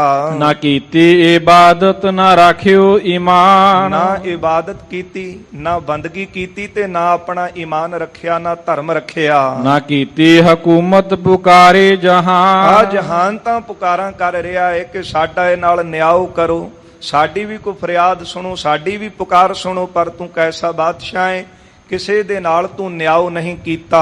ਅੰਦਰ ਮਹਿਲਾਂ ਕੇ ਬੈਠੋ ਤੂੰ ਜਾਏ। ਮਹਿਲਾਂ ਦੇ ਅੰਦਰ ਜਾ ਕੇ ਤੂੰ ਬੈਠ ਗਿਆ ਹੈ। ਹਰਮਾਂ ਸੋ ਖੇਲਾ ਖੁਸ਼ਬੋਈ ਹਵਾਏ। ਇਸਤਰੀਆਂ ਦੇ ਵਿੱਚ ਬੈਠ ਕਰਕੇ ਕਈ ਖੇਡਾਂ ਖੇਡਦਾ ਹੈ ਤੇ ਬੜੀਆਂ ਸੁੰਦਰ ਖੁਸ਼ਬੂਆਂ ਲੈਂਦਾ ਹੈ। ਨਾ ਪੁੱਛੈ ਨਾ ਬੂਝੈ ਜੋ ਬਾਹਰ ਕਿਆ ਹੋਏ। ਕਦੇ ਦੇਖਦਾ ਹੀ ਨਹੀਂ ਕਿ ਬਾਹਰ ਕੀ ਹੋ ਰਿਹਾ ਹੈ, ਪ੍ਰਜਾ ਦੇ ਉੱਤੇ ਕਿੰਨਾ ਜ਼ੁਲਮ ਹੋ ਰਿਹਾ ਹੈ, ਤਰਾ ਤਰਾ ਕਰ ਰਹੇ ਹਨ ਲੋਕ। ਕਈ ਐਸੇ ਵੀ ਹਨ ਕਿ 2 ਵਕਤ ਦੀ ਰੋਟੀ ਖਾਣੀ ਵੀ ਨਸੀਬ ਨਹੀਂ ਹੋ ਰਹੀ। ਆਪ ਤਾਂ ਤੂੰ ਮਹਿਲਾਂ ਦੇ ਵਿੱਚ ਵੜ ਕੇ ਸੁੱਤਾ ਹੈ, ਤੈਨੂੰ ਮਾਲਕ ਨੇ ਰਾਜ ਭਾਗ ਦਿੱਤਾ ਹੈ, ਹਰੇ ਤਾਂ ਤੇਰਾ ਬਣਦਾ ਸੀ ਕਿ ਤੂੰ ਬਾਹਰ ਨਿਕਲ ਕੇ ਪ੍ਰਜਾ ਦਾ ਹਾਲ ਪੁੱਛਦਾ, ਪਰ ਕੀਤਾ ਕਿ ਤੂੰ ਮਹਿਲਾਂ ਦੇ ਅੰਦਰ ਵੜ ਕੇ ਇਸਤਰੀਆਂ ਦੇ ਨਾਲ ਖੇਡਾਂ ਖੇਡੀਆਂ, ਖੁਸ਼ਬੂ ਲੈ ਕੇ ਸੌਂ ਗਿਆ, ਸੁਗੰਧੀਆਂ ਲੈ ਕੇ ਸੌਂ ਗਿਆ ਤੇ ਬਾਹਰ ਲੋਕ ਤਰਾ ਤਰਾ ਪਏ ਕਰਦੇ ਹਨ। ਹਰਾਮੀ ਗਰੀਬਾਂ ਨੂੰ ਮਾਰੇ ਵਿਗੋਏ। ਤੇ ਗਰੀਬਾਂ ਨੂੰ ਉਲਟਾ ਮਾਰਦਾ ਹੈ ਤੇ ਵਿਗੋਏ ਖਰਾਬ ਕਰਦਾ ਹੈ, ਉਦਾਂ ਉਹਨਾਂ ਦਾ ਕਦੇ ਪੁਕਾਰ ਉਹਨਾਂ ਦੀ ਨਹੀਂ ਸੁਣਦਾ। ਬਸਤੀ ਉਜਾੜੇ ਫਿਰ ਨਾ ਬਸਾਵੈ। ਜਿਹੜੀਆਂ ਬਸਤੀਆਂ ਬਸਦੀਆਂ ਸੀ ਉਹ ਉਜਾੜ ਦਿੱਤੀਆਂ ਤੇ ਫਿਰ ਕਦੇ ਵਸਾਉਣ ਦਾ ਯਤਨ ਹੀ ਨਹੀਂ ਕੀਤਾ। ਭੂਕੈ ਪੁਕਾਰੇ ਦਾਦ ਨਾ ਪਾਵੈ। ਉਹਨਾਂ ਦੇ ਵਸਦੇ ਵਸਾਉਂਦੇ ਘਰ ਉਜੜ ਗਏ, ਉਹ ਪੁਕਾਰਾਂ ਕਰਦੇ ਰਹਿ ਗਏ, ਪਰ ਤੂੰ ਉਹਨਾਂ ਦੀ ਪੁਕਾਰ ਵੀ ਨਾ ਸੁਣੀ। ਲਖੋੜੇ ਕਰੋੜੇ ਕੀਏ ਬੇਸ਼ੁਮਾਰ। ਇੱਕ ਗੱਲ ਯਾਦ ਰੱਖਿਓ, ਪਰਮਾਤਮਾ ਨੇ ਕਰੋੜਾਂ ਲੱਖਾਂ ਵਾਲੇ ਕਈ ਪੈਦਾ ਕੀਤੇ ਹਨ, ਨਾ ਰਹੇਂਗੇ ਕਰੋੜੇ ਨਾ ਰਹੇਂਗੇ ਹਜ਼ਾਰ। ਪਰ ਨਾ ਹੀ ਹਜ਼ਾਰਾਂ ਵਾਲੇ ਰਹੇ ਤੇ ਨਾ ਹੀ ਕਰੋੜਾਂ ਵਾਲੇ ਰਹਿਣਗੇ। ਹਾਕਮ ਕਹਾਵੈ ਹਕੂਮਤ ਨਾ ਹੋਏ। ਆਪਣੇ ਆਪ ਨੂੰ ਹਾਕਮ ਕਹਾਉਣਾ ਹੈ, ਬਾਦਸ਼ਾਹ ਕਹਾਉਣਾ ਹੈ, ਪਰ ਤੇਰੇ ਕੋਲ ਹਕੂਮਤ ਤਾਂ ਹੁੰਦੀ ਨਹੀਂ। ਹਕੂਮਤ ਤਾਂ ਹੋਣੀ ਸੀ ਜੇ ਕਿਸੇ ਗਰੀਬ ਦੀ ਪੁਕਾਰ ਸੁਣਦਾ, ਪ੍ਰਜਾ ਦੀ ਪੁਕਾਰ ਸੁਣਦਾ। ਇਹਨਾਂ ਨੂੰ ਕੀ ਦਰਦ ਹੈ, ਕੀ ਤਕਲੀਫ ਹੈ, ਉਹਨਾਂ ਦੇ ਵਿੱਚ ਆ ਕੇ ਆਪ ਬੈਠਦਾ, ਪਰ ਕਿਸੇ ਦੀ ਪੁਕਾਰ ਨਾ ਸੁਣੀ ਤੇ ਆਪਣੇ ਆਪ ਨੂੰ ਬਾਦਸ਼ਾਹ ਕਹਾਉਂਦਾ ਹੈ। दुनिया का दीवाना फिरै मस्त ਤੇ लोए, ਬਸ ਮਸਤ ਹੋ ਕਰਕੇ دیਵਾਨਾ ਹੋ ਕਰਕੇ ਫਿਰਦਾ ਹੈ। लूटे मुल्क बहुत पहरे यार ਤੇ खाए, ਲੋਕਾਂ ਦੇ ਘਰ-ਬਾਰ ਲੁੱਟੇ ਤੇ ਉਹਨਾਂ ਦੀ ਕਮਾਈ ਲੁੱਟ ਕੇ ਤੇ ਖਾਦਾ ਤੇ ਪੀਤਾ ਤੇ ਸੋਹਣੇ ਸੋਹਣੇ ਬਸਤਰ ਤਨ ਦੇ ਉੱਤੇ ਪਹਿਨੇ ਨੇ। दोजक की आतिश मारेगी ਪਰ जलाए, ਇੱਕ ਗੱਲ ਯਾਦ ਰੱਖੀ, ਜਿਹੜੇ ਜ਼ੁਲਮ ਤੂੰ ਕੀਤੇ ਨੇ ਨਰਕਾਂ ਦੀ ਅੱਗ ਤੈਨੂੰ ਬਹੁਤ ਸਾੜੇਗੀ, ਬਹੁਤ ਦੁੱਖ ਦਵੇਗੀ। गर्भ से ना देख दुनिया के दीवाने, ਐ ਦੁਨੀਆ ਕੇ دیਵਾਨੇ ਗਰਭ ਦੇ ਨਾਲ ਹੰਕਾਰ ਦੇ ਨਾਲ ਨਾ ਦੇਖ ਕੇ ਮੈਂ ਹੋਈ ਮੈਂ ਹਾਂ ਬਸ। हमेशा न रहेंगी तू ऐसी न जाने, ਇੱਕ ਗੱਲ ਤੂੰ ਨਹੀਂ ਜਾਣਦਾ ਕਿ ਜੋ ਕੁਝ ਅੱਜ ਤੇਰੇ ਕੋਲ ਹੈ ਹਮੇਸ਼ਾ ਰਹਿਣ ਵਾਲਾ ਨਹੀਂ। ਇਹ ਜਿਹੜੀ ਧਰਤੀ ਹੈ, ਜ਼ਮੀਨ ਹੈ, ਇੱਥੇ ਤਾਂ ਪਹਿਲੇ ਕਈ ਆਏ ਤੇ ਉਹ ਵੀ ਚਲੇ ਗਏ। ਇੱਥੇ ਵੱਡੇ ਵੱਡੇ ਸ਼ੇਖ ਮਸਾਇਕ ਚਲੇ ਗਏ ਹਨ। ਇੱਥੇ ਜਿਸ ਆਸਣਾ ਬੈਠੇ ਕੀਤੇ ਬੈਸ ਗਿਆ, ਕਈ ਇੱਥੇ ਆਏ ਤੇ ਕਈ ਚਲੇ ਗਏ ਹਨ। उठावे सफा उसको लगे न बार, ਉਹ ਪ੍ਰਭੂ ਨੂੰ, ਉਸ ਖੁਦਾ ਨੂੰ ਜਦੋਂ ਇਹ ਸਫਾ ਸੰਸਾਰ ਰੂਪੀ ਸਫਾ ਚ ਉਠਾਉਂਦਾ ਹੈ ਤੇ ਉਹਨੂੰ ਦੇਰ ਨਹੀਂ ਲੱਗਦੀ। किसकी दुनिया किसके घर बार, ਇਸ ਦੀ ਫਿਰ ਦੁਨੀਆ ਰਹਿ ਜਾਂਦੀ ਹੈ ਤੇ ਕਿਤੇ ਘਰ-ਬਾਰ ਰਹਿ ਜਾਂਦੇ ਹਨ। चंद रोज चलना किश पकड़ो करार, ਬਸ ਚੰਦ ਰੋਜ਼ਾਂ ਵਿੱਚੋਂ ਇੱਥੋਂ ਕੂਚ ਕਰ ਜਾਣਾ ਹੈ ਤੇ ਜਿਹੜਾ ਕਰਾਰ ਕਰਕੇ ਆਇਆ ਨਾ ਪਿੱਛੇ ਕਿ ਮੈਨੂੰ ਇੱਕ ਵਾਰ ਸੰਸਾਰ 'ਚ ਭੇਜੋ, ਨਾਮ ਜਪ ਕੇ ਬੰਦਗੀ ਕਰਕੇ ਸਿਮਰਨ ਕਰਕੇ ਆਵਾਂਗਾ, ਉਹ ਕਰਾਰ ਤੂੰ ਭੁਲਾ ਦਿੱਤਾ ਹੈ। ਇਹ ਉਹ ਕਰਾਰ ਨੂੰ ਤੂੰ ਯਾਦ ਕਰ। ना कीचा हिरस बहुत दुनिया के यार, ਬੜੇ ਦੁਨੀਆ ਦੇ ਯਾਰ ਬਣਾਏ ਹੋਏ ਹਨ ਤੇ ਬੜੀ ਤੂੰ ਲਾਲਚ ਕਰਦਾ ਹੈ। शर्मिंदा ना होए कुछ नेकी ਤੇ कमाए, ਕੁਝ ਚੰਗੀ ਕਮਾਈ ਵੀ ਕਰ ਲੈ ਕਿ ਪਰਲੋਕ ਵਿੱਚ ਜਾ ਕੇ ਤੈਨੂੰ ਸ਼ਰਮਿੰਦਾ ਨਾ ਹੋਣਾ ਪਵੇ। लानत का जामा पहरे के ना ਇਹ जाए, ਲਾਂਤੀਆਂ ਵਾਲਾ ਜਿਹੜਾ ਜਾਮਾ ਪਹਿਨ ਕੇ ਅੱਗੇ ਪਰਲੋਕ ਨੂੰ ਨਾ ਜਾਵੇਂ। ਸਾਰੀ ਉਮਰ ਜ਼ੁਲਮ ਕੀਤੇ, ਦਗੇਬਾਜੀ ਕੀਤੀ, ਪਾਪ ਕੀਤੇ ਤੇ ਇਹ ਲਾਂਤਾਂ ਵਾਲਾ ਜਾਮਾ ਪਾ ਕੇ ਸੰਸਾਰ ਤੋਂ ਪਰਲੋਕ ਨੂੰ ਨਾ ਜਾਵੇਂ। गफलत करोगे तो खाओगे मार, ਹਾਂ, ਜੇ ਗਾਫਲਤਾਈ ਕਰੋਗੇ, ਨਾ ਸਮਝੀ ਕਰੋਗੇ ਤੇ ਫਿਰ ਅੱਗੇ ਮਾਰ ਹੀ ਖਾਵੋਗੇ। बेटी व बेटा को लहेंगो नसार, ਜਿਨ੍ਹਾਂ ਧੀਆਂ ਪੁੱਤਰਾਂ ਕਰਕੇ ਨੇ ਜ਼ੁਲਮ ਕਰ ਰਹੇ ਆ, ਪਰਲੋਕ ਵਿੱਚ ਕਿਸੇ ਨੇ ਤੇਰੀ ਸਾਰ ਨਹੀਂ ਲੈਣੀ, ਕਿਸੇ ਨੇ ਸੰਭਾਲ ਨਹੀਂ ਕਰਨੀ। तोबा करो बहुर कीचा न जोर, ਇੱਥੇ ਤੌਬਾ ਕਰ, ਪ੍ਰਣ ਕਰ ਕਿ ਮੈਂ ਅੱਗੇ ਤੋਂ ਜ਼ੁਲਮ ਨਹੀਂ ਕਰਾਂਗਾ ਤੇ ਗਰੀਬਾਂ ਤੇ ਜ਼ੋਰ ਨਾ ਚਲਾ। दोजक की आतिश जलावेंगी गोर, ਉਹ ਨਰਕਾਂ ਦੀ ਜਿਹੜੀ ਅੱਗ ਹੈ ਤੈਨੂੰ ਕਬਰਾਂ ਦੇ ਵਿੱਚ ਸਾੜੇਗੀ। मसायक पैगंबर केते शाह खान, ਵੱਡੇ ਵੱਡੇ ਸ਼ੇਖ ਮਸਾਇਕ ਖਾਨ ਜੋ ਆਏ ਸਨ, ना दिसै जिमी पर जिनके निशान, ਕਿੱਥੇ ਹਨ ਉਹ ਜਿਨ੍ਹਾਂ ਦੇ ਵੱਡੇ ਵੱਡੇ ਨਿਸ਼ਾਨ ਝੂਲਦੇ ਸਨ, ਲੋਕ ਉਹਨਾਂ ਦੀ ਜਾ ਕਰਦੇ ਸਨ, ਅੱਜ ਉਹ ਨਹੀਂ ਦਿਸਦੇ। चलते कबूतर जिनावर के शाओ, ਇਹ ਤਾਂ ਬਸ ਜਨਾਵਰ ਜਾਨਵਰਾਂ ਦੀ ਸ਼ਾਨ ਦੀ ਤਰ੍ਹਾਂ ਹੈ ਸੰਸਾਰ। केते खाक हुए को पूछे ना नाओ, ਇੱਥੇ ਕਈ ਖਾਕ ਹੋ ਗਏ, ਮਿੱਟੀ ਵਿੱਚ ਮਿੱਟੀ ਹੋ ਗਏ, ਕੋਈ ਉਹਨਾਂ ਦਾ ਅੱਜ ਨਾਂ ਨਹੀਂ ਲੈਂਦਾ ਨਾ ਪੁੱਛਦਾ ਹੈ। 40 गंज जोरे ना रखियो ईमान, ਐ ਕਾਰੂ ਤੇਰੇ ਭਰਾ ਨੇ 40 ਗੰਜ ਜੋੜਿਆ, ਤੂੰ 45 ਗੰਜ ਜੋੜਿਆ, ਤੁਸੀਂ ਧਰਮ ਨੂੰ ਕਾਇਮ ਨਹੀਂ ਰੱਖਿਆ। देखो रे कारू जो होते परेशान, ਦੇਖ ਤਾਂ ਸਹੀ ਕਾਰੂ ਬਾਦਸ਼ਾਹ ਅਖੀਰ ਕਿਸ ਤਰ੍ਹਾਂ ਪਰੇਸ਼ਾਨੀ ਹੋਵੇਗੀ ਪਰਲੋਕ ਵਿੱਚ ਜਾ ਕੇ।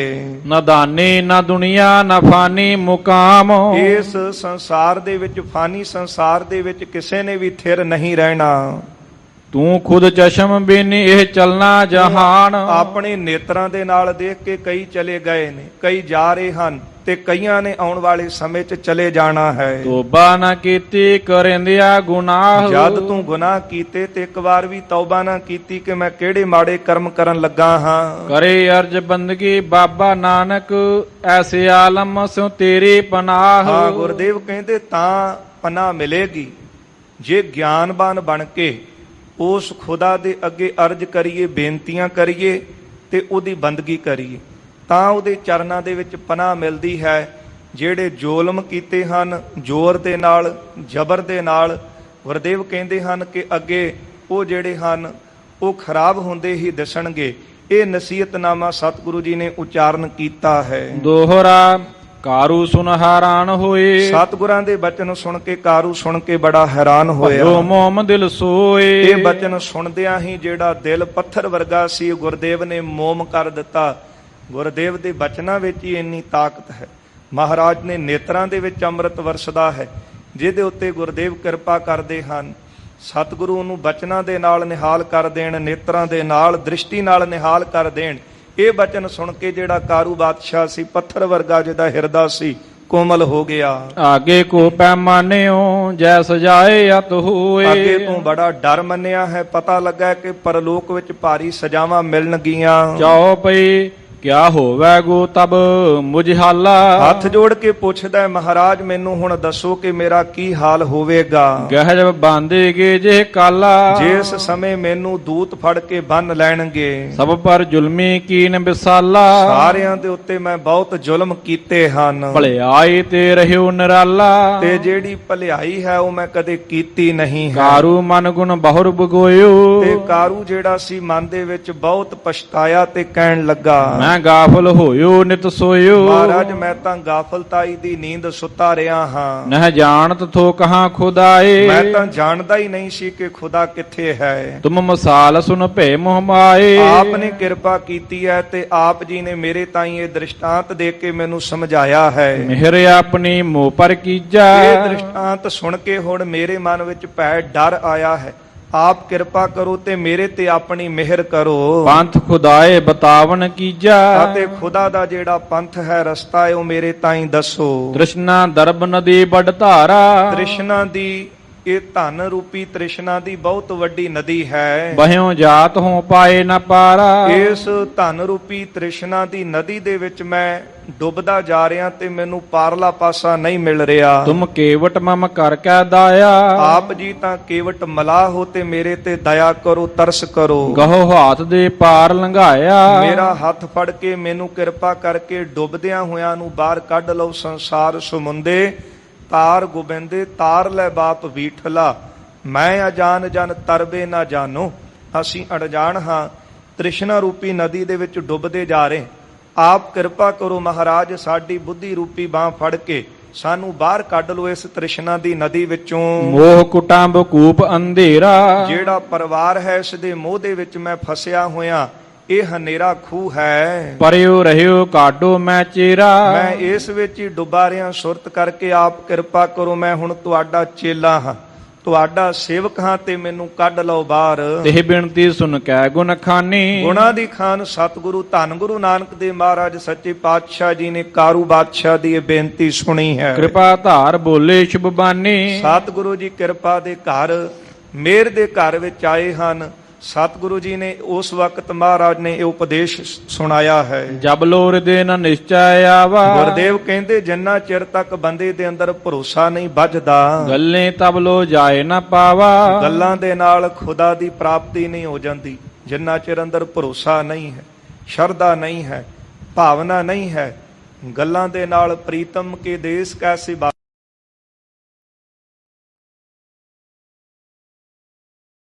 ਉਹਦੀ ਪ੍ਰਾਪਤੀ ਕਰਨ ਭਾਵਨਾ ਹੋਣੀ ਜ਼ਰੂਰੀ ਹੈ। ਰਹੇ ਬੰਦਗੀ ਵਿੱਚ ਸਦੀਵਾ। ਸਦਾ ਹੀ ਬੰਦਗੀ ਦੇ ਵਿੱਚ ਰਹਿ ਕੇ ਸਮਾਂ ਬਤੀਤ ਕਰੇ ਬੰਦਾ। ਕਰ ਅਸਥਿਰ ਮਨ ਰਾਖੈ ਨੀਵਾ। ਆਪਣੇ ਮਨ ਨੂੰ ਬੰਦਗੀ ਦੇ ਵਿੱਚ ਟਿਕਾ ਕੇ ਤੇ ਸਦਾ ਨੀਵਾ ਰੱਖੇ, ਨਿਮਰਤਾ ਵਿੱਚ ਰਹਿਣਾ ਕਰੇ। ਜਾਵਦ ਪ੍ਰੀਤ ਕਰੇ ਜਗ ਮਾਹੇ। ਇਸ ਤਰ੍ਹਾਂ ਜੇ ਖੁਦਾ ਦੇ ਵਿੱਚ ਪ੍ਰੀਤੀ ਕਰੇਗਾ, ਪ੍ਰੇਮ ਕਰੇਗਾ, ਤਾਵਡ ਛੂਟਣ ਇਸ ਕੋ ਨਾਹੀ। ਮਹਾਰਾਜ ਕਹਿੰਦੇ ਇਸ ਤੋਂ ਬਿਨਾਂ ਇਹ ਸੰਸਾਰ ਤੋਂ ਛੁੱਟ ਨਹੀਂ ਸਕਦਾ। ਆਪਣੇ ਮਨ ਨੂੰ ਨੀਵਾ ਕਰੇ, ਹਰ ਵਕਤ ਖੁਦਾ ਨੂੰ ਯਾਦ ਰੱਖੇ, ਪ੍ਰਮਾਤਮਾ ਨੂੰ ਯਾਦ ਕਰੇ। ਇਹੋ ਹੀ ਯਤਨ ਹੈ ਸੰਸਾਰ ਤੋਂ ਛੁੱਟਣ ਦਾ। ਖਾਲਕ ਵਿਖੈ ਦੇਖੋ ਨਰ ਜੇਤੇ। ਗੁਰਦੇਵ ਕਹਿੰਦੇ ਹਨ ਕਿ ਇਸ ਸੰਸਾਰ ਦੇ ਵਿੱਚ ਜਿੰਨੇ ਮਨੁੱਖ ਦੇਖਦੇ ਹੋ, ਖਾਣ ਪਾਣ ਕੇ ਮੀਤ ਸੋ ਤੇਤੇ। ਇਹ ਜਿਹੜੇ ਮਿੱਤਰ ਬਣਾਈ ਬੈਠਾ ਨਾ ਬਾਦਸ਼ਾਹ, ਇਹ ਖਾਣ ਪੀਣ ਦੇ ਮਿੱਤਰ ਹਨ। ਗੱਲੀ ਸੋ ਸੱਜਣ ਵੀ ਇੱਕ ਟੁਟੇਂਦੀ ਨਾਲ ਹਾਂ, ਤੁਖਾ ਜੋ ਮਾਲੀ ਕਾਰਨ ਤਿੰਨਾ ਮਾਂ ਪਿਰੀ। ਮਹਾਰਾਜ ਕਹਿੰਦੇ ਬਸ ਖਾਣ ਪੀਣ ਦੇ ਮਿੱਤਰ ਹਨ। ਜਬ ਲੋ ਖਾਵੈ ਤਬ ਲੋ ਮੀਤਾ। ਜਿੰਨਾ ਚਿਰ ਇਹਨਾਂ ਨੂੰ ਖਾਣ ਨੂੰ ਮਿਲਦਾ ਉਹਨਾਂ ਚਿਰ ਕਹਿੰਦੇ ਹਨ ਤੇਰੇ ਹਾਂ, ਤੇਰੇ ਹਾਂ, ਤੇਰੇ ਤੋਂ ਬਿਨਾਂ ਅਸੀਂ ਰਹਿ ਨਹੀਂ ਸਕਦੇ। ਪਾਏ ਨਾ ਜਬ ਹੋਏ ਦੁਸ਼ਮਨ ਰੀਤਾ। ਤੇ ਜਦ ਇਹਨਾਂ ਨੂੰ ਕੁਝ ਮਿਲਦਾ ਨਹੀਂ ਨਾ ਬੰਦੇ ਕੋਲੋਂ ਤੇ ਫਿਰ ਦੁਸ਼ਮਣਾਂ ਵਰਗੀ ਕਰਦੇ ਨੇ। ਜਿਹੜੇ ਕਹਿੰਦੇ ਨੇ ਸੱਜਣ ਹਾਂ ਤੇ ਜਦੋਂ ਕੁਝ ਨਹੀਂ ਬੰਦੇ ਨਾਲ ਕੰਮ ਹੁੰਦਾ ਤੇ ਫਿਰ ਦੁਸ਼ਮਣਾਂ ਵਾਂਗੂ ਵਰਤਦੇ ਹਨ। ਆਪਣਾ ਪਰਕਾ ਜਗਤ ਸਬਾਏ। ਗੁਰਦੇਵ ਕਹਿੰਦੇ ਹਨ ਆਪਣਾ ਪਰਾਇਆ ਇਹ ਸਾਰਾ ਜੋ ਜਗਤ ਹੈ। ਨਿਰਤਨ ਭਏ ਨਾ ਦੇਖੈ ਆਏ। ਜਦੋਂ ਨਿਰਤਨ ਦੇਖਦੇ ਹਨ ਬੰਦੇ ਨੂੰ ਤੇ ਬੰਦੇ ਵੱਲ ਨਿਗਾਹ ਵੀ ਨਹੀਂ ਕਰਦੇ, ਬੰਦੇ ਵੱਲ ਦੇਖਦੇ ਵੀ ਨਹੀਂ। ਕਿਉਂ? ਇਸ ਕਰਕੇ ਲੰਘ ਜਾਂਦੇ ਕੋਲੋਂ ਕਿਤੇ ਕੰਮ ਹੀ ਨਾ ਕਹਿ ਦਵੇ, ਕਿਤੇ ਕੁਝ ਮੰਗ ਹੀ ਨਾ ਲਵੇ। ਜਦੋਂ ਨਿਰਧਨ ਦੇਖਦੇ ਹਨ ਤੇ ਫਿਰ ਬੰਦੇ ਤੋਂ ਮੂੰਹ ਕਮਾ ਲੈਂਦੇ ਨੇ, ਨਿਗਾਹ ਕਮਾ ਲੈਂਦੇ ਹਨ। ਅਸ ਵਿਚਾਰ ਕਰ ਕੈ ਉਰਮਾਹੀ, ਸਤਿਗੁਰੂ ਕਹਿੰਦੇ ਕਿ ਐਸੀ ਵਿਚਾਰ ਕਾਰੂ ਬਾਦਸ਼ਾਹ ਆਪਣੇ ਮਨ ਦੇ ਵਿੱਚ ਕਰ। ਮੋਹ ਕੁਟੰਬ ਤਜੋ ਕਛ ਨਾਹੀ, ਫਿਰ ਜਿਹੜਾ ਮੋਹ ਰੂਪੀ ਆ ਪਰਿਵਾਰ ਦਾ, ਮਿੱਤਰਾਂ ਦਾ ਮੋਹ ਹੈ, ਇਹਦਾ ਤਿਆਗ ਕਰ ਦੇ। ਦੋਹਰਾ ਧਨ ਲੋ ਇਨ ਕੀ ਮੀਤਤਾ, ਇਹਨਾਂ ਦੀ ਮਿੱਤਰਤਾ ਜਿਹੜੀ ਧਨ ਕਰਕੇ ਹੈ ਤੇਰੇ ਨਾਲ। ਦੁਖ ਮੈਂ ਕਾਮ ਨਾ ਆਏ, ਦੁੱਖ ਦੇ ਵਿੱਚ ਇਹ ਕੰਮ ਨਹੀਂ ਆਉਂਦੇ। ਪ੍ਰੀਤਮ ਜਾਨ ਲਿਹੋ ਮਨ ਮਾਹੀ, ਆਪਣੇ ਸੁਖ ਸਿਉ ਹੀ ਜਗ ਫਾਂਦਿਓ। ਕੋ ਕਾਹੂ ਕੋ ਨਾਹੀ, ਸੁਖ ਮੈਂ ਆਨ ਬਹੁਤ ਮਿਲ ਬੈਠਤ, ਰਹਿਤ ਚਹੂ ਦਿਸ ਘੇਰੈ। ਬਿਪਤ ਪਰੀ ਸਾਬੀ ਸੰਗ ਛਾਡਤ, ਕੋ ਨਾਵਤ ਨੇਰ। ਘਰ ਕੀ ਨਾਰ ਬਹੁਤ ਹਿਤ ਜਾਸਿਓ, ਸਦਾ ਰਹਿਤ ਸੰਗ ਲਾਗੀ। ਜਾਬੀ ਹੰਸ ਤਜੀਏ ਕਾਇਆ, ਪ੍ਰੇਤ ਪ੍ਰੇਤ ਕਰ ਭਾਗੀ।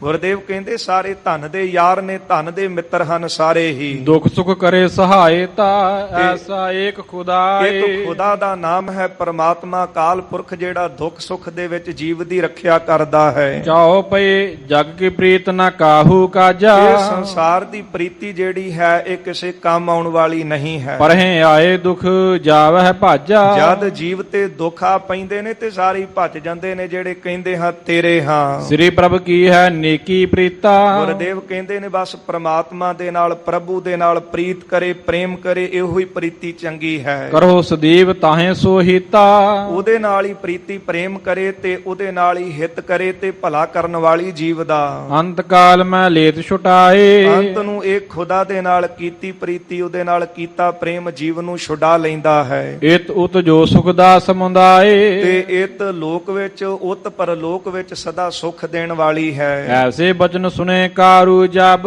ਐਸੇ ਬਚਨ ਸਤਿਗੁਰੂ ਧੰਨ ਗੁਰੂ ਨਾਨਕ ਦੇ ਮਹਾਰਾਜ ਜੀਆਂ ਦੇ ਕਾਰੂ ਬਾਦਸ਼ਾਹ ਦੇ ਨੇ ਸੁਣੇ ਹਨ। ਦੀਨ ਭਇਓ ਗੁਰ ਚਰਨ ਗਹੇ ਤਬ, ਇਹ ਉਪਦੇਸ਼ ਸੁਣ ਕੇ ਸਤਿਗੁਰਾਂ ਦੇ ਚਰਨਾਂ ਤੇ ਪੈ ਗਿਆ ਦੀਨ ਹੋ ਕੇ। ਤੁਮ ਜੋ ਕਹੋ ਕਰੋ ਮੈਂ ਸੋਏ, ਇਹ ਕਹਿਣ ਲੱਗਾ ਮਹਾਰਾਜ ਜੋ ਤੁਸੀਂ ਮੈਨੂੰ ਕਹੋਗੇ ਮੈਂ ਹੁਣ ਉਹੀ ਕਰਾਂਗਾ। ਔਰ ਨਾ ਮੋਤੇ ਅਬ ਕੁਛ ਹੋਏ, ਹੁਣ ਮੇਰੇ ਕੋਲੋਂ ਹੋਰ ਕੋਈ ਉਪਾਅ ਯਤਨ ਨਹੀਂ ਹੋਣ ਵਾਲਾ। ਸ਼ਰਨ ਪਰਿਓ ਮੈਂ ਰਾਵਰ ਕੇਰੀ, ਸਤਿਗੁਰੂ ਮੈਂ ਤੁਹਾਡੀ ਸ਼ਰਨ ਦੇ ਵਿੱਚ ਪੈ ਗਿਆ ਹਾਂ। ਸ਼ਰਦਾ ਪੀਪਦ ਕੰਜਨ ਕਨੇਰੀ, ਆਪ ਜੀ ਦੇ ਚਰਨਾਂ ਕਮਲਾਂ ਦੇ ਉੱਤੇ ਮੈਨੂੰ ਪੂਰਨ ਸ਼ਰਧਾ, ਪੂਰਨ ਭਰੋਸਾ ਮੇਰਾ ਵੱਜ ਗਿਆ ਹੈ। ਦੋਹਰਾ ਸ੍ਰੀ ਨਾਨਕ ਬੋਲੇ ਬਹੁਰ, ਜਗਤ ਗੁਰੂ ਧੰਨ ਗੁਰੂ ਸ੍ਰੀ ਗੁਰੂ ਨਾਨਕ ਦੇਵ ਸਾਹਿਬ ਸੱਚੇ ਪਾਤਸ਼ਾਹ ਜੀ ਜਿਹੜੇ ਆਏ ਹੀ ਜੀਵਾਂ ਦੀ ਬੰਦ ਖਲਾਸੀ ਕਰਨ ਵਾਸਤੇ, ਸਾਡੇ ਵਰਗੇ ਜੀਵਾਂ ਦਾ ਉਧਾਰ ਕੀਤਾ। ਉੱਥੇ ਜਿਹੜੇ ਪ੍ਰਤੱਖ ਬੰਦੀਖਾਨੇ ਦੇ ਵਿੱਚ ਕਾਰੂ ਬਾਦਸ਼ਾਹ ਨੇ ਜਿਹੜੇ ਲੋਕ ਕੈਦ ਕੀਤੇ ਹੋਏ ਸਨ, ਉਹਨਾਂ ਦੀ ਵੀ ਪੁਕਾਰ ਸੁਣ ਕੇ ਸਤਿਗੁਰੂ ਉੱਥੇ ਪਹੁੰਚਦੇ। ਜਦੋਂ ਕਾਰੂ ਬਾਦਸ਼ਾਹ ਨਿਮਰਤਾ ਵਿੱਚ ਆਇਆ, ਅੰਦਰੋਂ ਇਹਦਾ ਹਿਰਦਾ ਮੋਮ ਵਰਗਾ ਹੋ ਗਿਆ, ਚਰਨਾਂ ਤੇ ਪੈ ਗਿਆ, ਆਪਣੀ ਭੁੱਲ ਬਖਸ਼ਾਉਣ ਲੱਗਾ। ਕਹਿਣ ਲੱਗਾ ਮਹਾਰਾਜ ਹੁਣ ਮੇਰੇ ਤਾਈਂ ਉਪਦੇਸ਼ ਦਿਓ। ਤੇ ਗੁਰਦੇਵ ਸਤਿਗੁਰਾਂ ਨੇ ਉਸ ਵਕਤ ਤੇ ਬਚਨ ਕੀਤੇ ਹਨ। ਅਵਲੋਕਿਓ ਮਨ ਦੀਨ, ਮਹਾਰਾਜ ਨੇ ਦੇਖਿਆ ਕਿ ਮਨ ਵਿੱਚ ਬੜਾ ਦੀਨ ਨਿਮਾਣਾ ਹੋਇਆ ਹੈ। ਬੰਦੀ ਖਾਨਾ ਛੋੜ ਤੂੰ, ਸਤਿਗੁਰੂ ਜੀ ਕਹਿਣ ਲੱਗੇ ਕਿ ਹੁਣ ਬੰਦੀ ਖਾਨੇ ਵਿੱਚ ਜਿਹੜੇ ਜੇਲ੍ਹ ਦੇ ਵਿੱਚ ਮਨੁੱਖ ਪਾਏ ਹਨ ਉਹ ਛੱਡ। ਮਨੁਜ ਕੈਦ ਜੇ ਕੀਨਾ, ਜਿਹੜੇ ਮਨੁੱਖ ਕੈਦ ਕੀਤੇ ਹੋਏ ਨੇ ਨਾ, ਜ਼ੁਲਮ ਕਰਕੇ ਉਹਨਾਂ ਦਾ ਧਨ ਖੋਹ ਕੇ ਤੇ ਉਹਨਾਂ ਨੂੰ ਕੈਦ ਵਿੱਚ ਪਾ ਦਿੱਤਾ ਕਿ ਜੇ ਕੋਈ ਤੇਰੇ ਗੱਲ ਦਾ ਵਿਰੋਧ ਕਰਨ ਲੱਗਾ, ਤੇਰੇ ਪਾਪਾਂ ਦਾ ਵਿਰੋਧ ਕਰਨ ਲੱਗਾ ਤੇ ਉਹਨਾਂ ਨੂੰ ਫੜਿਆ ਤੇ ਜੇਲ੍ਹਾਂ ਵਿੱਚ ਸੁੱਟਿਆ ਤੇ ਉਹਨਾਂ ਦਾ ਘਰ ਕਾਟ ਜ਼ਬਤ ਕਰ ਲਿਆ। ਗੁਰਦੇਵ ਕਹਿਣ ਲੱਗੇ ਹੁਣ ਜੇ ਵਾਕਈ ਚਾਹੁੰਦਾ ਹੈ ਕਿ ਤੇਰਾ ਭਲਾ ਹੋਵੇ, ਜੇ ਚਾਹੁੰਦਾ ਹੈ ਕਿ ਮੈਨੂੰ ਰਾਜ ਭਾਗ ਪ੍ਰਮਾਤਮਾ ਨੇ ਦਿੱਤਾ ਹੈ, ਮੈਂ ਉਹਦਾ ਸ਼ੁਕਰ ਕਰਾਂ, ਤੇ ਫਿਰ ਜ਼ੁਲਮ ਕਰਨੇ ਬੰਦ ਕਰ। ਜਿਹੜੇ ਲੋਕ ਜੇਲ੍ਹਾਂ ਦੇ ਵਿੱਚ ਸੁੱਟੇ ਹਨ ਉਹਨਾਂ ਦੀ ਬੰਦ ਖਲਾਸੀ ਕਰ। ਜਿਸ ਤਰ੍ਹਾਂ ਸਤਿਗੁਰੂ ਜੀ ਦਾ ਉਪਦੇਸ਼ ਸੁਣ ਕੇ ਕਾਰੂ ਬਾਦਸ਼ਾਹ ਸਾਰੇ ਲੋਕਾਂ ਨੂੰ ਜੇਲ੍ਹਾਂ ਦੇ ਵਿੱਚੋਂ ਬਾਹਰ ਕੱਢੇਗਾ। ਜਿਹੜੇ ਕੈਦ ਵਿੱਚ ਪਾਏ ਸਨ, ਕਿੰਨੇ ਕਿੰਨੇ ਲੰਮੇ ਸਮੇਂ ਤੋਂ ਉਹ ਕੁੰਭੀ ਨਰਕ ਵਿੱਚ ਪਏ ਹੋਏ ਇਹ ਨਰਕ ਨੂੰ ਭੋਗ ਰਹੇ ਸਨ, ਉਹਨਾਂ ਦੀ ਧਨ ਸੰਪਤੀ ਵੀ ਵਾਪਸ ਦਵਾਈ। ਸਾਰਾ ਕੁਝ ਇਹਦਾ ਜਿਹੜਾ ਸੀ ਉਹ ਗਰੀਬਾਂ ਦੇ ਵਿੱਚ ਵੰਡਾਇਆ। ਜਿੱਥੇ ਜਿੱਥੇ ਦੇ ਸੂਬੇ ਸਨ ਫਿਰ ਉੱਥੇ ਲੰਗਰ ਚੱਲਣ ਲੱਗੇ।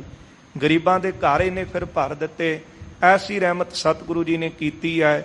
ਤਾਰੇ ਗਿਨੇ ਜਾਤ ਹੈ ਤੇਰੇ ਤਾਰੇ ਨਾ ਗਿਨਾਤ ਹੈ।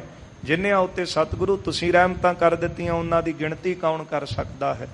ਐਸੀਆਂ ਬਖਸ਼ਿਸ਼ਾਂ ਹਨ ਸਤਿਗੁਰਾਂ ਦੀਆਂ। ਸੋ ਰਹਿੰਦਾ ਪ੍ਰਸੰਗ ਆਪਾਂ ਕੱਲ ਦੇ ਦੀਵਾਨਾਂ 'ਚ ਸਰਵਣ ਕਰਾਂਗੇ। ਇੱਥੇ ਸਮਾਂ ਸਮਾਪਤੀ ਤੇ ਆ ਚੁੱਕਿਆ ਹੈ। ਭੁੱਲਾਂ ਚੁੱਕਾਂ ਦੀ ਖਿਮਾ ਕਰ ਦੇਣੀ। ਸਤਿਗੁਰੂ ਕਿਰਪਾ ਕਰਨ। ਜੋ ਉਪਦੇਸ਼ ਸਤਿਗੁਰੂ ਸਾਡੀ ਝੋਲੀ ਵਿੱਚ ਪਾਉਂਦੇ ਹਨ ਉਹਨਾਂ ਬਚਨਾਂ ਦੀ ਕਮਾਈ ਕਰ ਸਕੀਏ, ਜਿਹਦੇ ਨਾਲ ਲੋਕ ਸੁਖੀ ਪਰਲੋਕ ਸੁਹੇਲੇ ਹੋ ਜਾਣ। ਆਓ ਦੋ ਪੰਕਤੀਆਂ ਸਰਵਣ ਕਰੀਏ, ਇੱਥੇ ਸਮਾਪਤੀ ਹੈ ਜੀ। ਸ੍ਰੀ ਨਾਨਕ ਬੋਲੇ ਬਾਹੁਰ ਅਵਲੋਕਿਓ ਮਨ ਦੀਨਾ, ਬੰਦੀ ਖਾਨਾ ਛੋੜ ਤੂੰ ਮਨੁਜ ਕੈਦ ਜੇ ਕੀਨਾ। ਵਾਹਿਗੁਰੂ ਜੀ ਕਾ ਖਾਲਸਾ ਵਾਹਿਗੁਰੂ ਜੀ ਕੀ ਫਤਿਹ। ਅਚੁੱਤ ਹੈ ਪਾਰ ਬ੍ਰਹਮ ਅਬਨਾਸੀ, ਅਗਨਾਸ ਹੇ ਪੂਰਨ ਹੈ ਸਰਬ ਮੈਂ ਦੁਖ ਭੰਜਨ ਗੁਣ। ਹੇ ਸੰਗੀ ਹੈ ਨਿਰੰਕਾਰ, ਹੈ ਨਿਰਗੁਣ ਸਭ ਟੇਕ। ਹੇ ਗੋਬਿੰਦ ਹੈ ਗੁਣ ਨਿਧਾਨ, ਜਾ ਕੈ ਸਦਾ ਬਬੇਕ। ਹੇ ਅਪਰੰਪਰ ਹਰ ਹਰੇ, ਹੈ ਪੀ ਹੋਵਨ ਹਾਰ। ਹੇ ਸੰਤਹਿ ਕੈ ਸਦਾ ਸੰਗ, ਨਿਦਾਰਾ ਆਧਾਰ। ਹੇ ਠਾਕੁਰ ਹਉ ਦਾਸਰੋ, ਮੈਂ ਨਿਰਗੁਣ ਗੁਣ ਨਹੀਂ ਕੋਇ। ਨਾਨਕ ਦੀਜੈ ਨਾਮ ਦਾਨ, ਰਾਖੋ ਹੀਐ ਪਰੋਇ। ਆਏ ਪ੍ਰਭ ਸਰਣਾਗਤੀ, ਕਿਰਪਾ ਨਿਧ ਦਇਆਲ। ਏਕ ਅੱਖਰ ਹਰ ਮਨ ਬਸਤ, ਨਾਨਕ ਹੋਤ ਨਿਹਾਲ।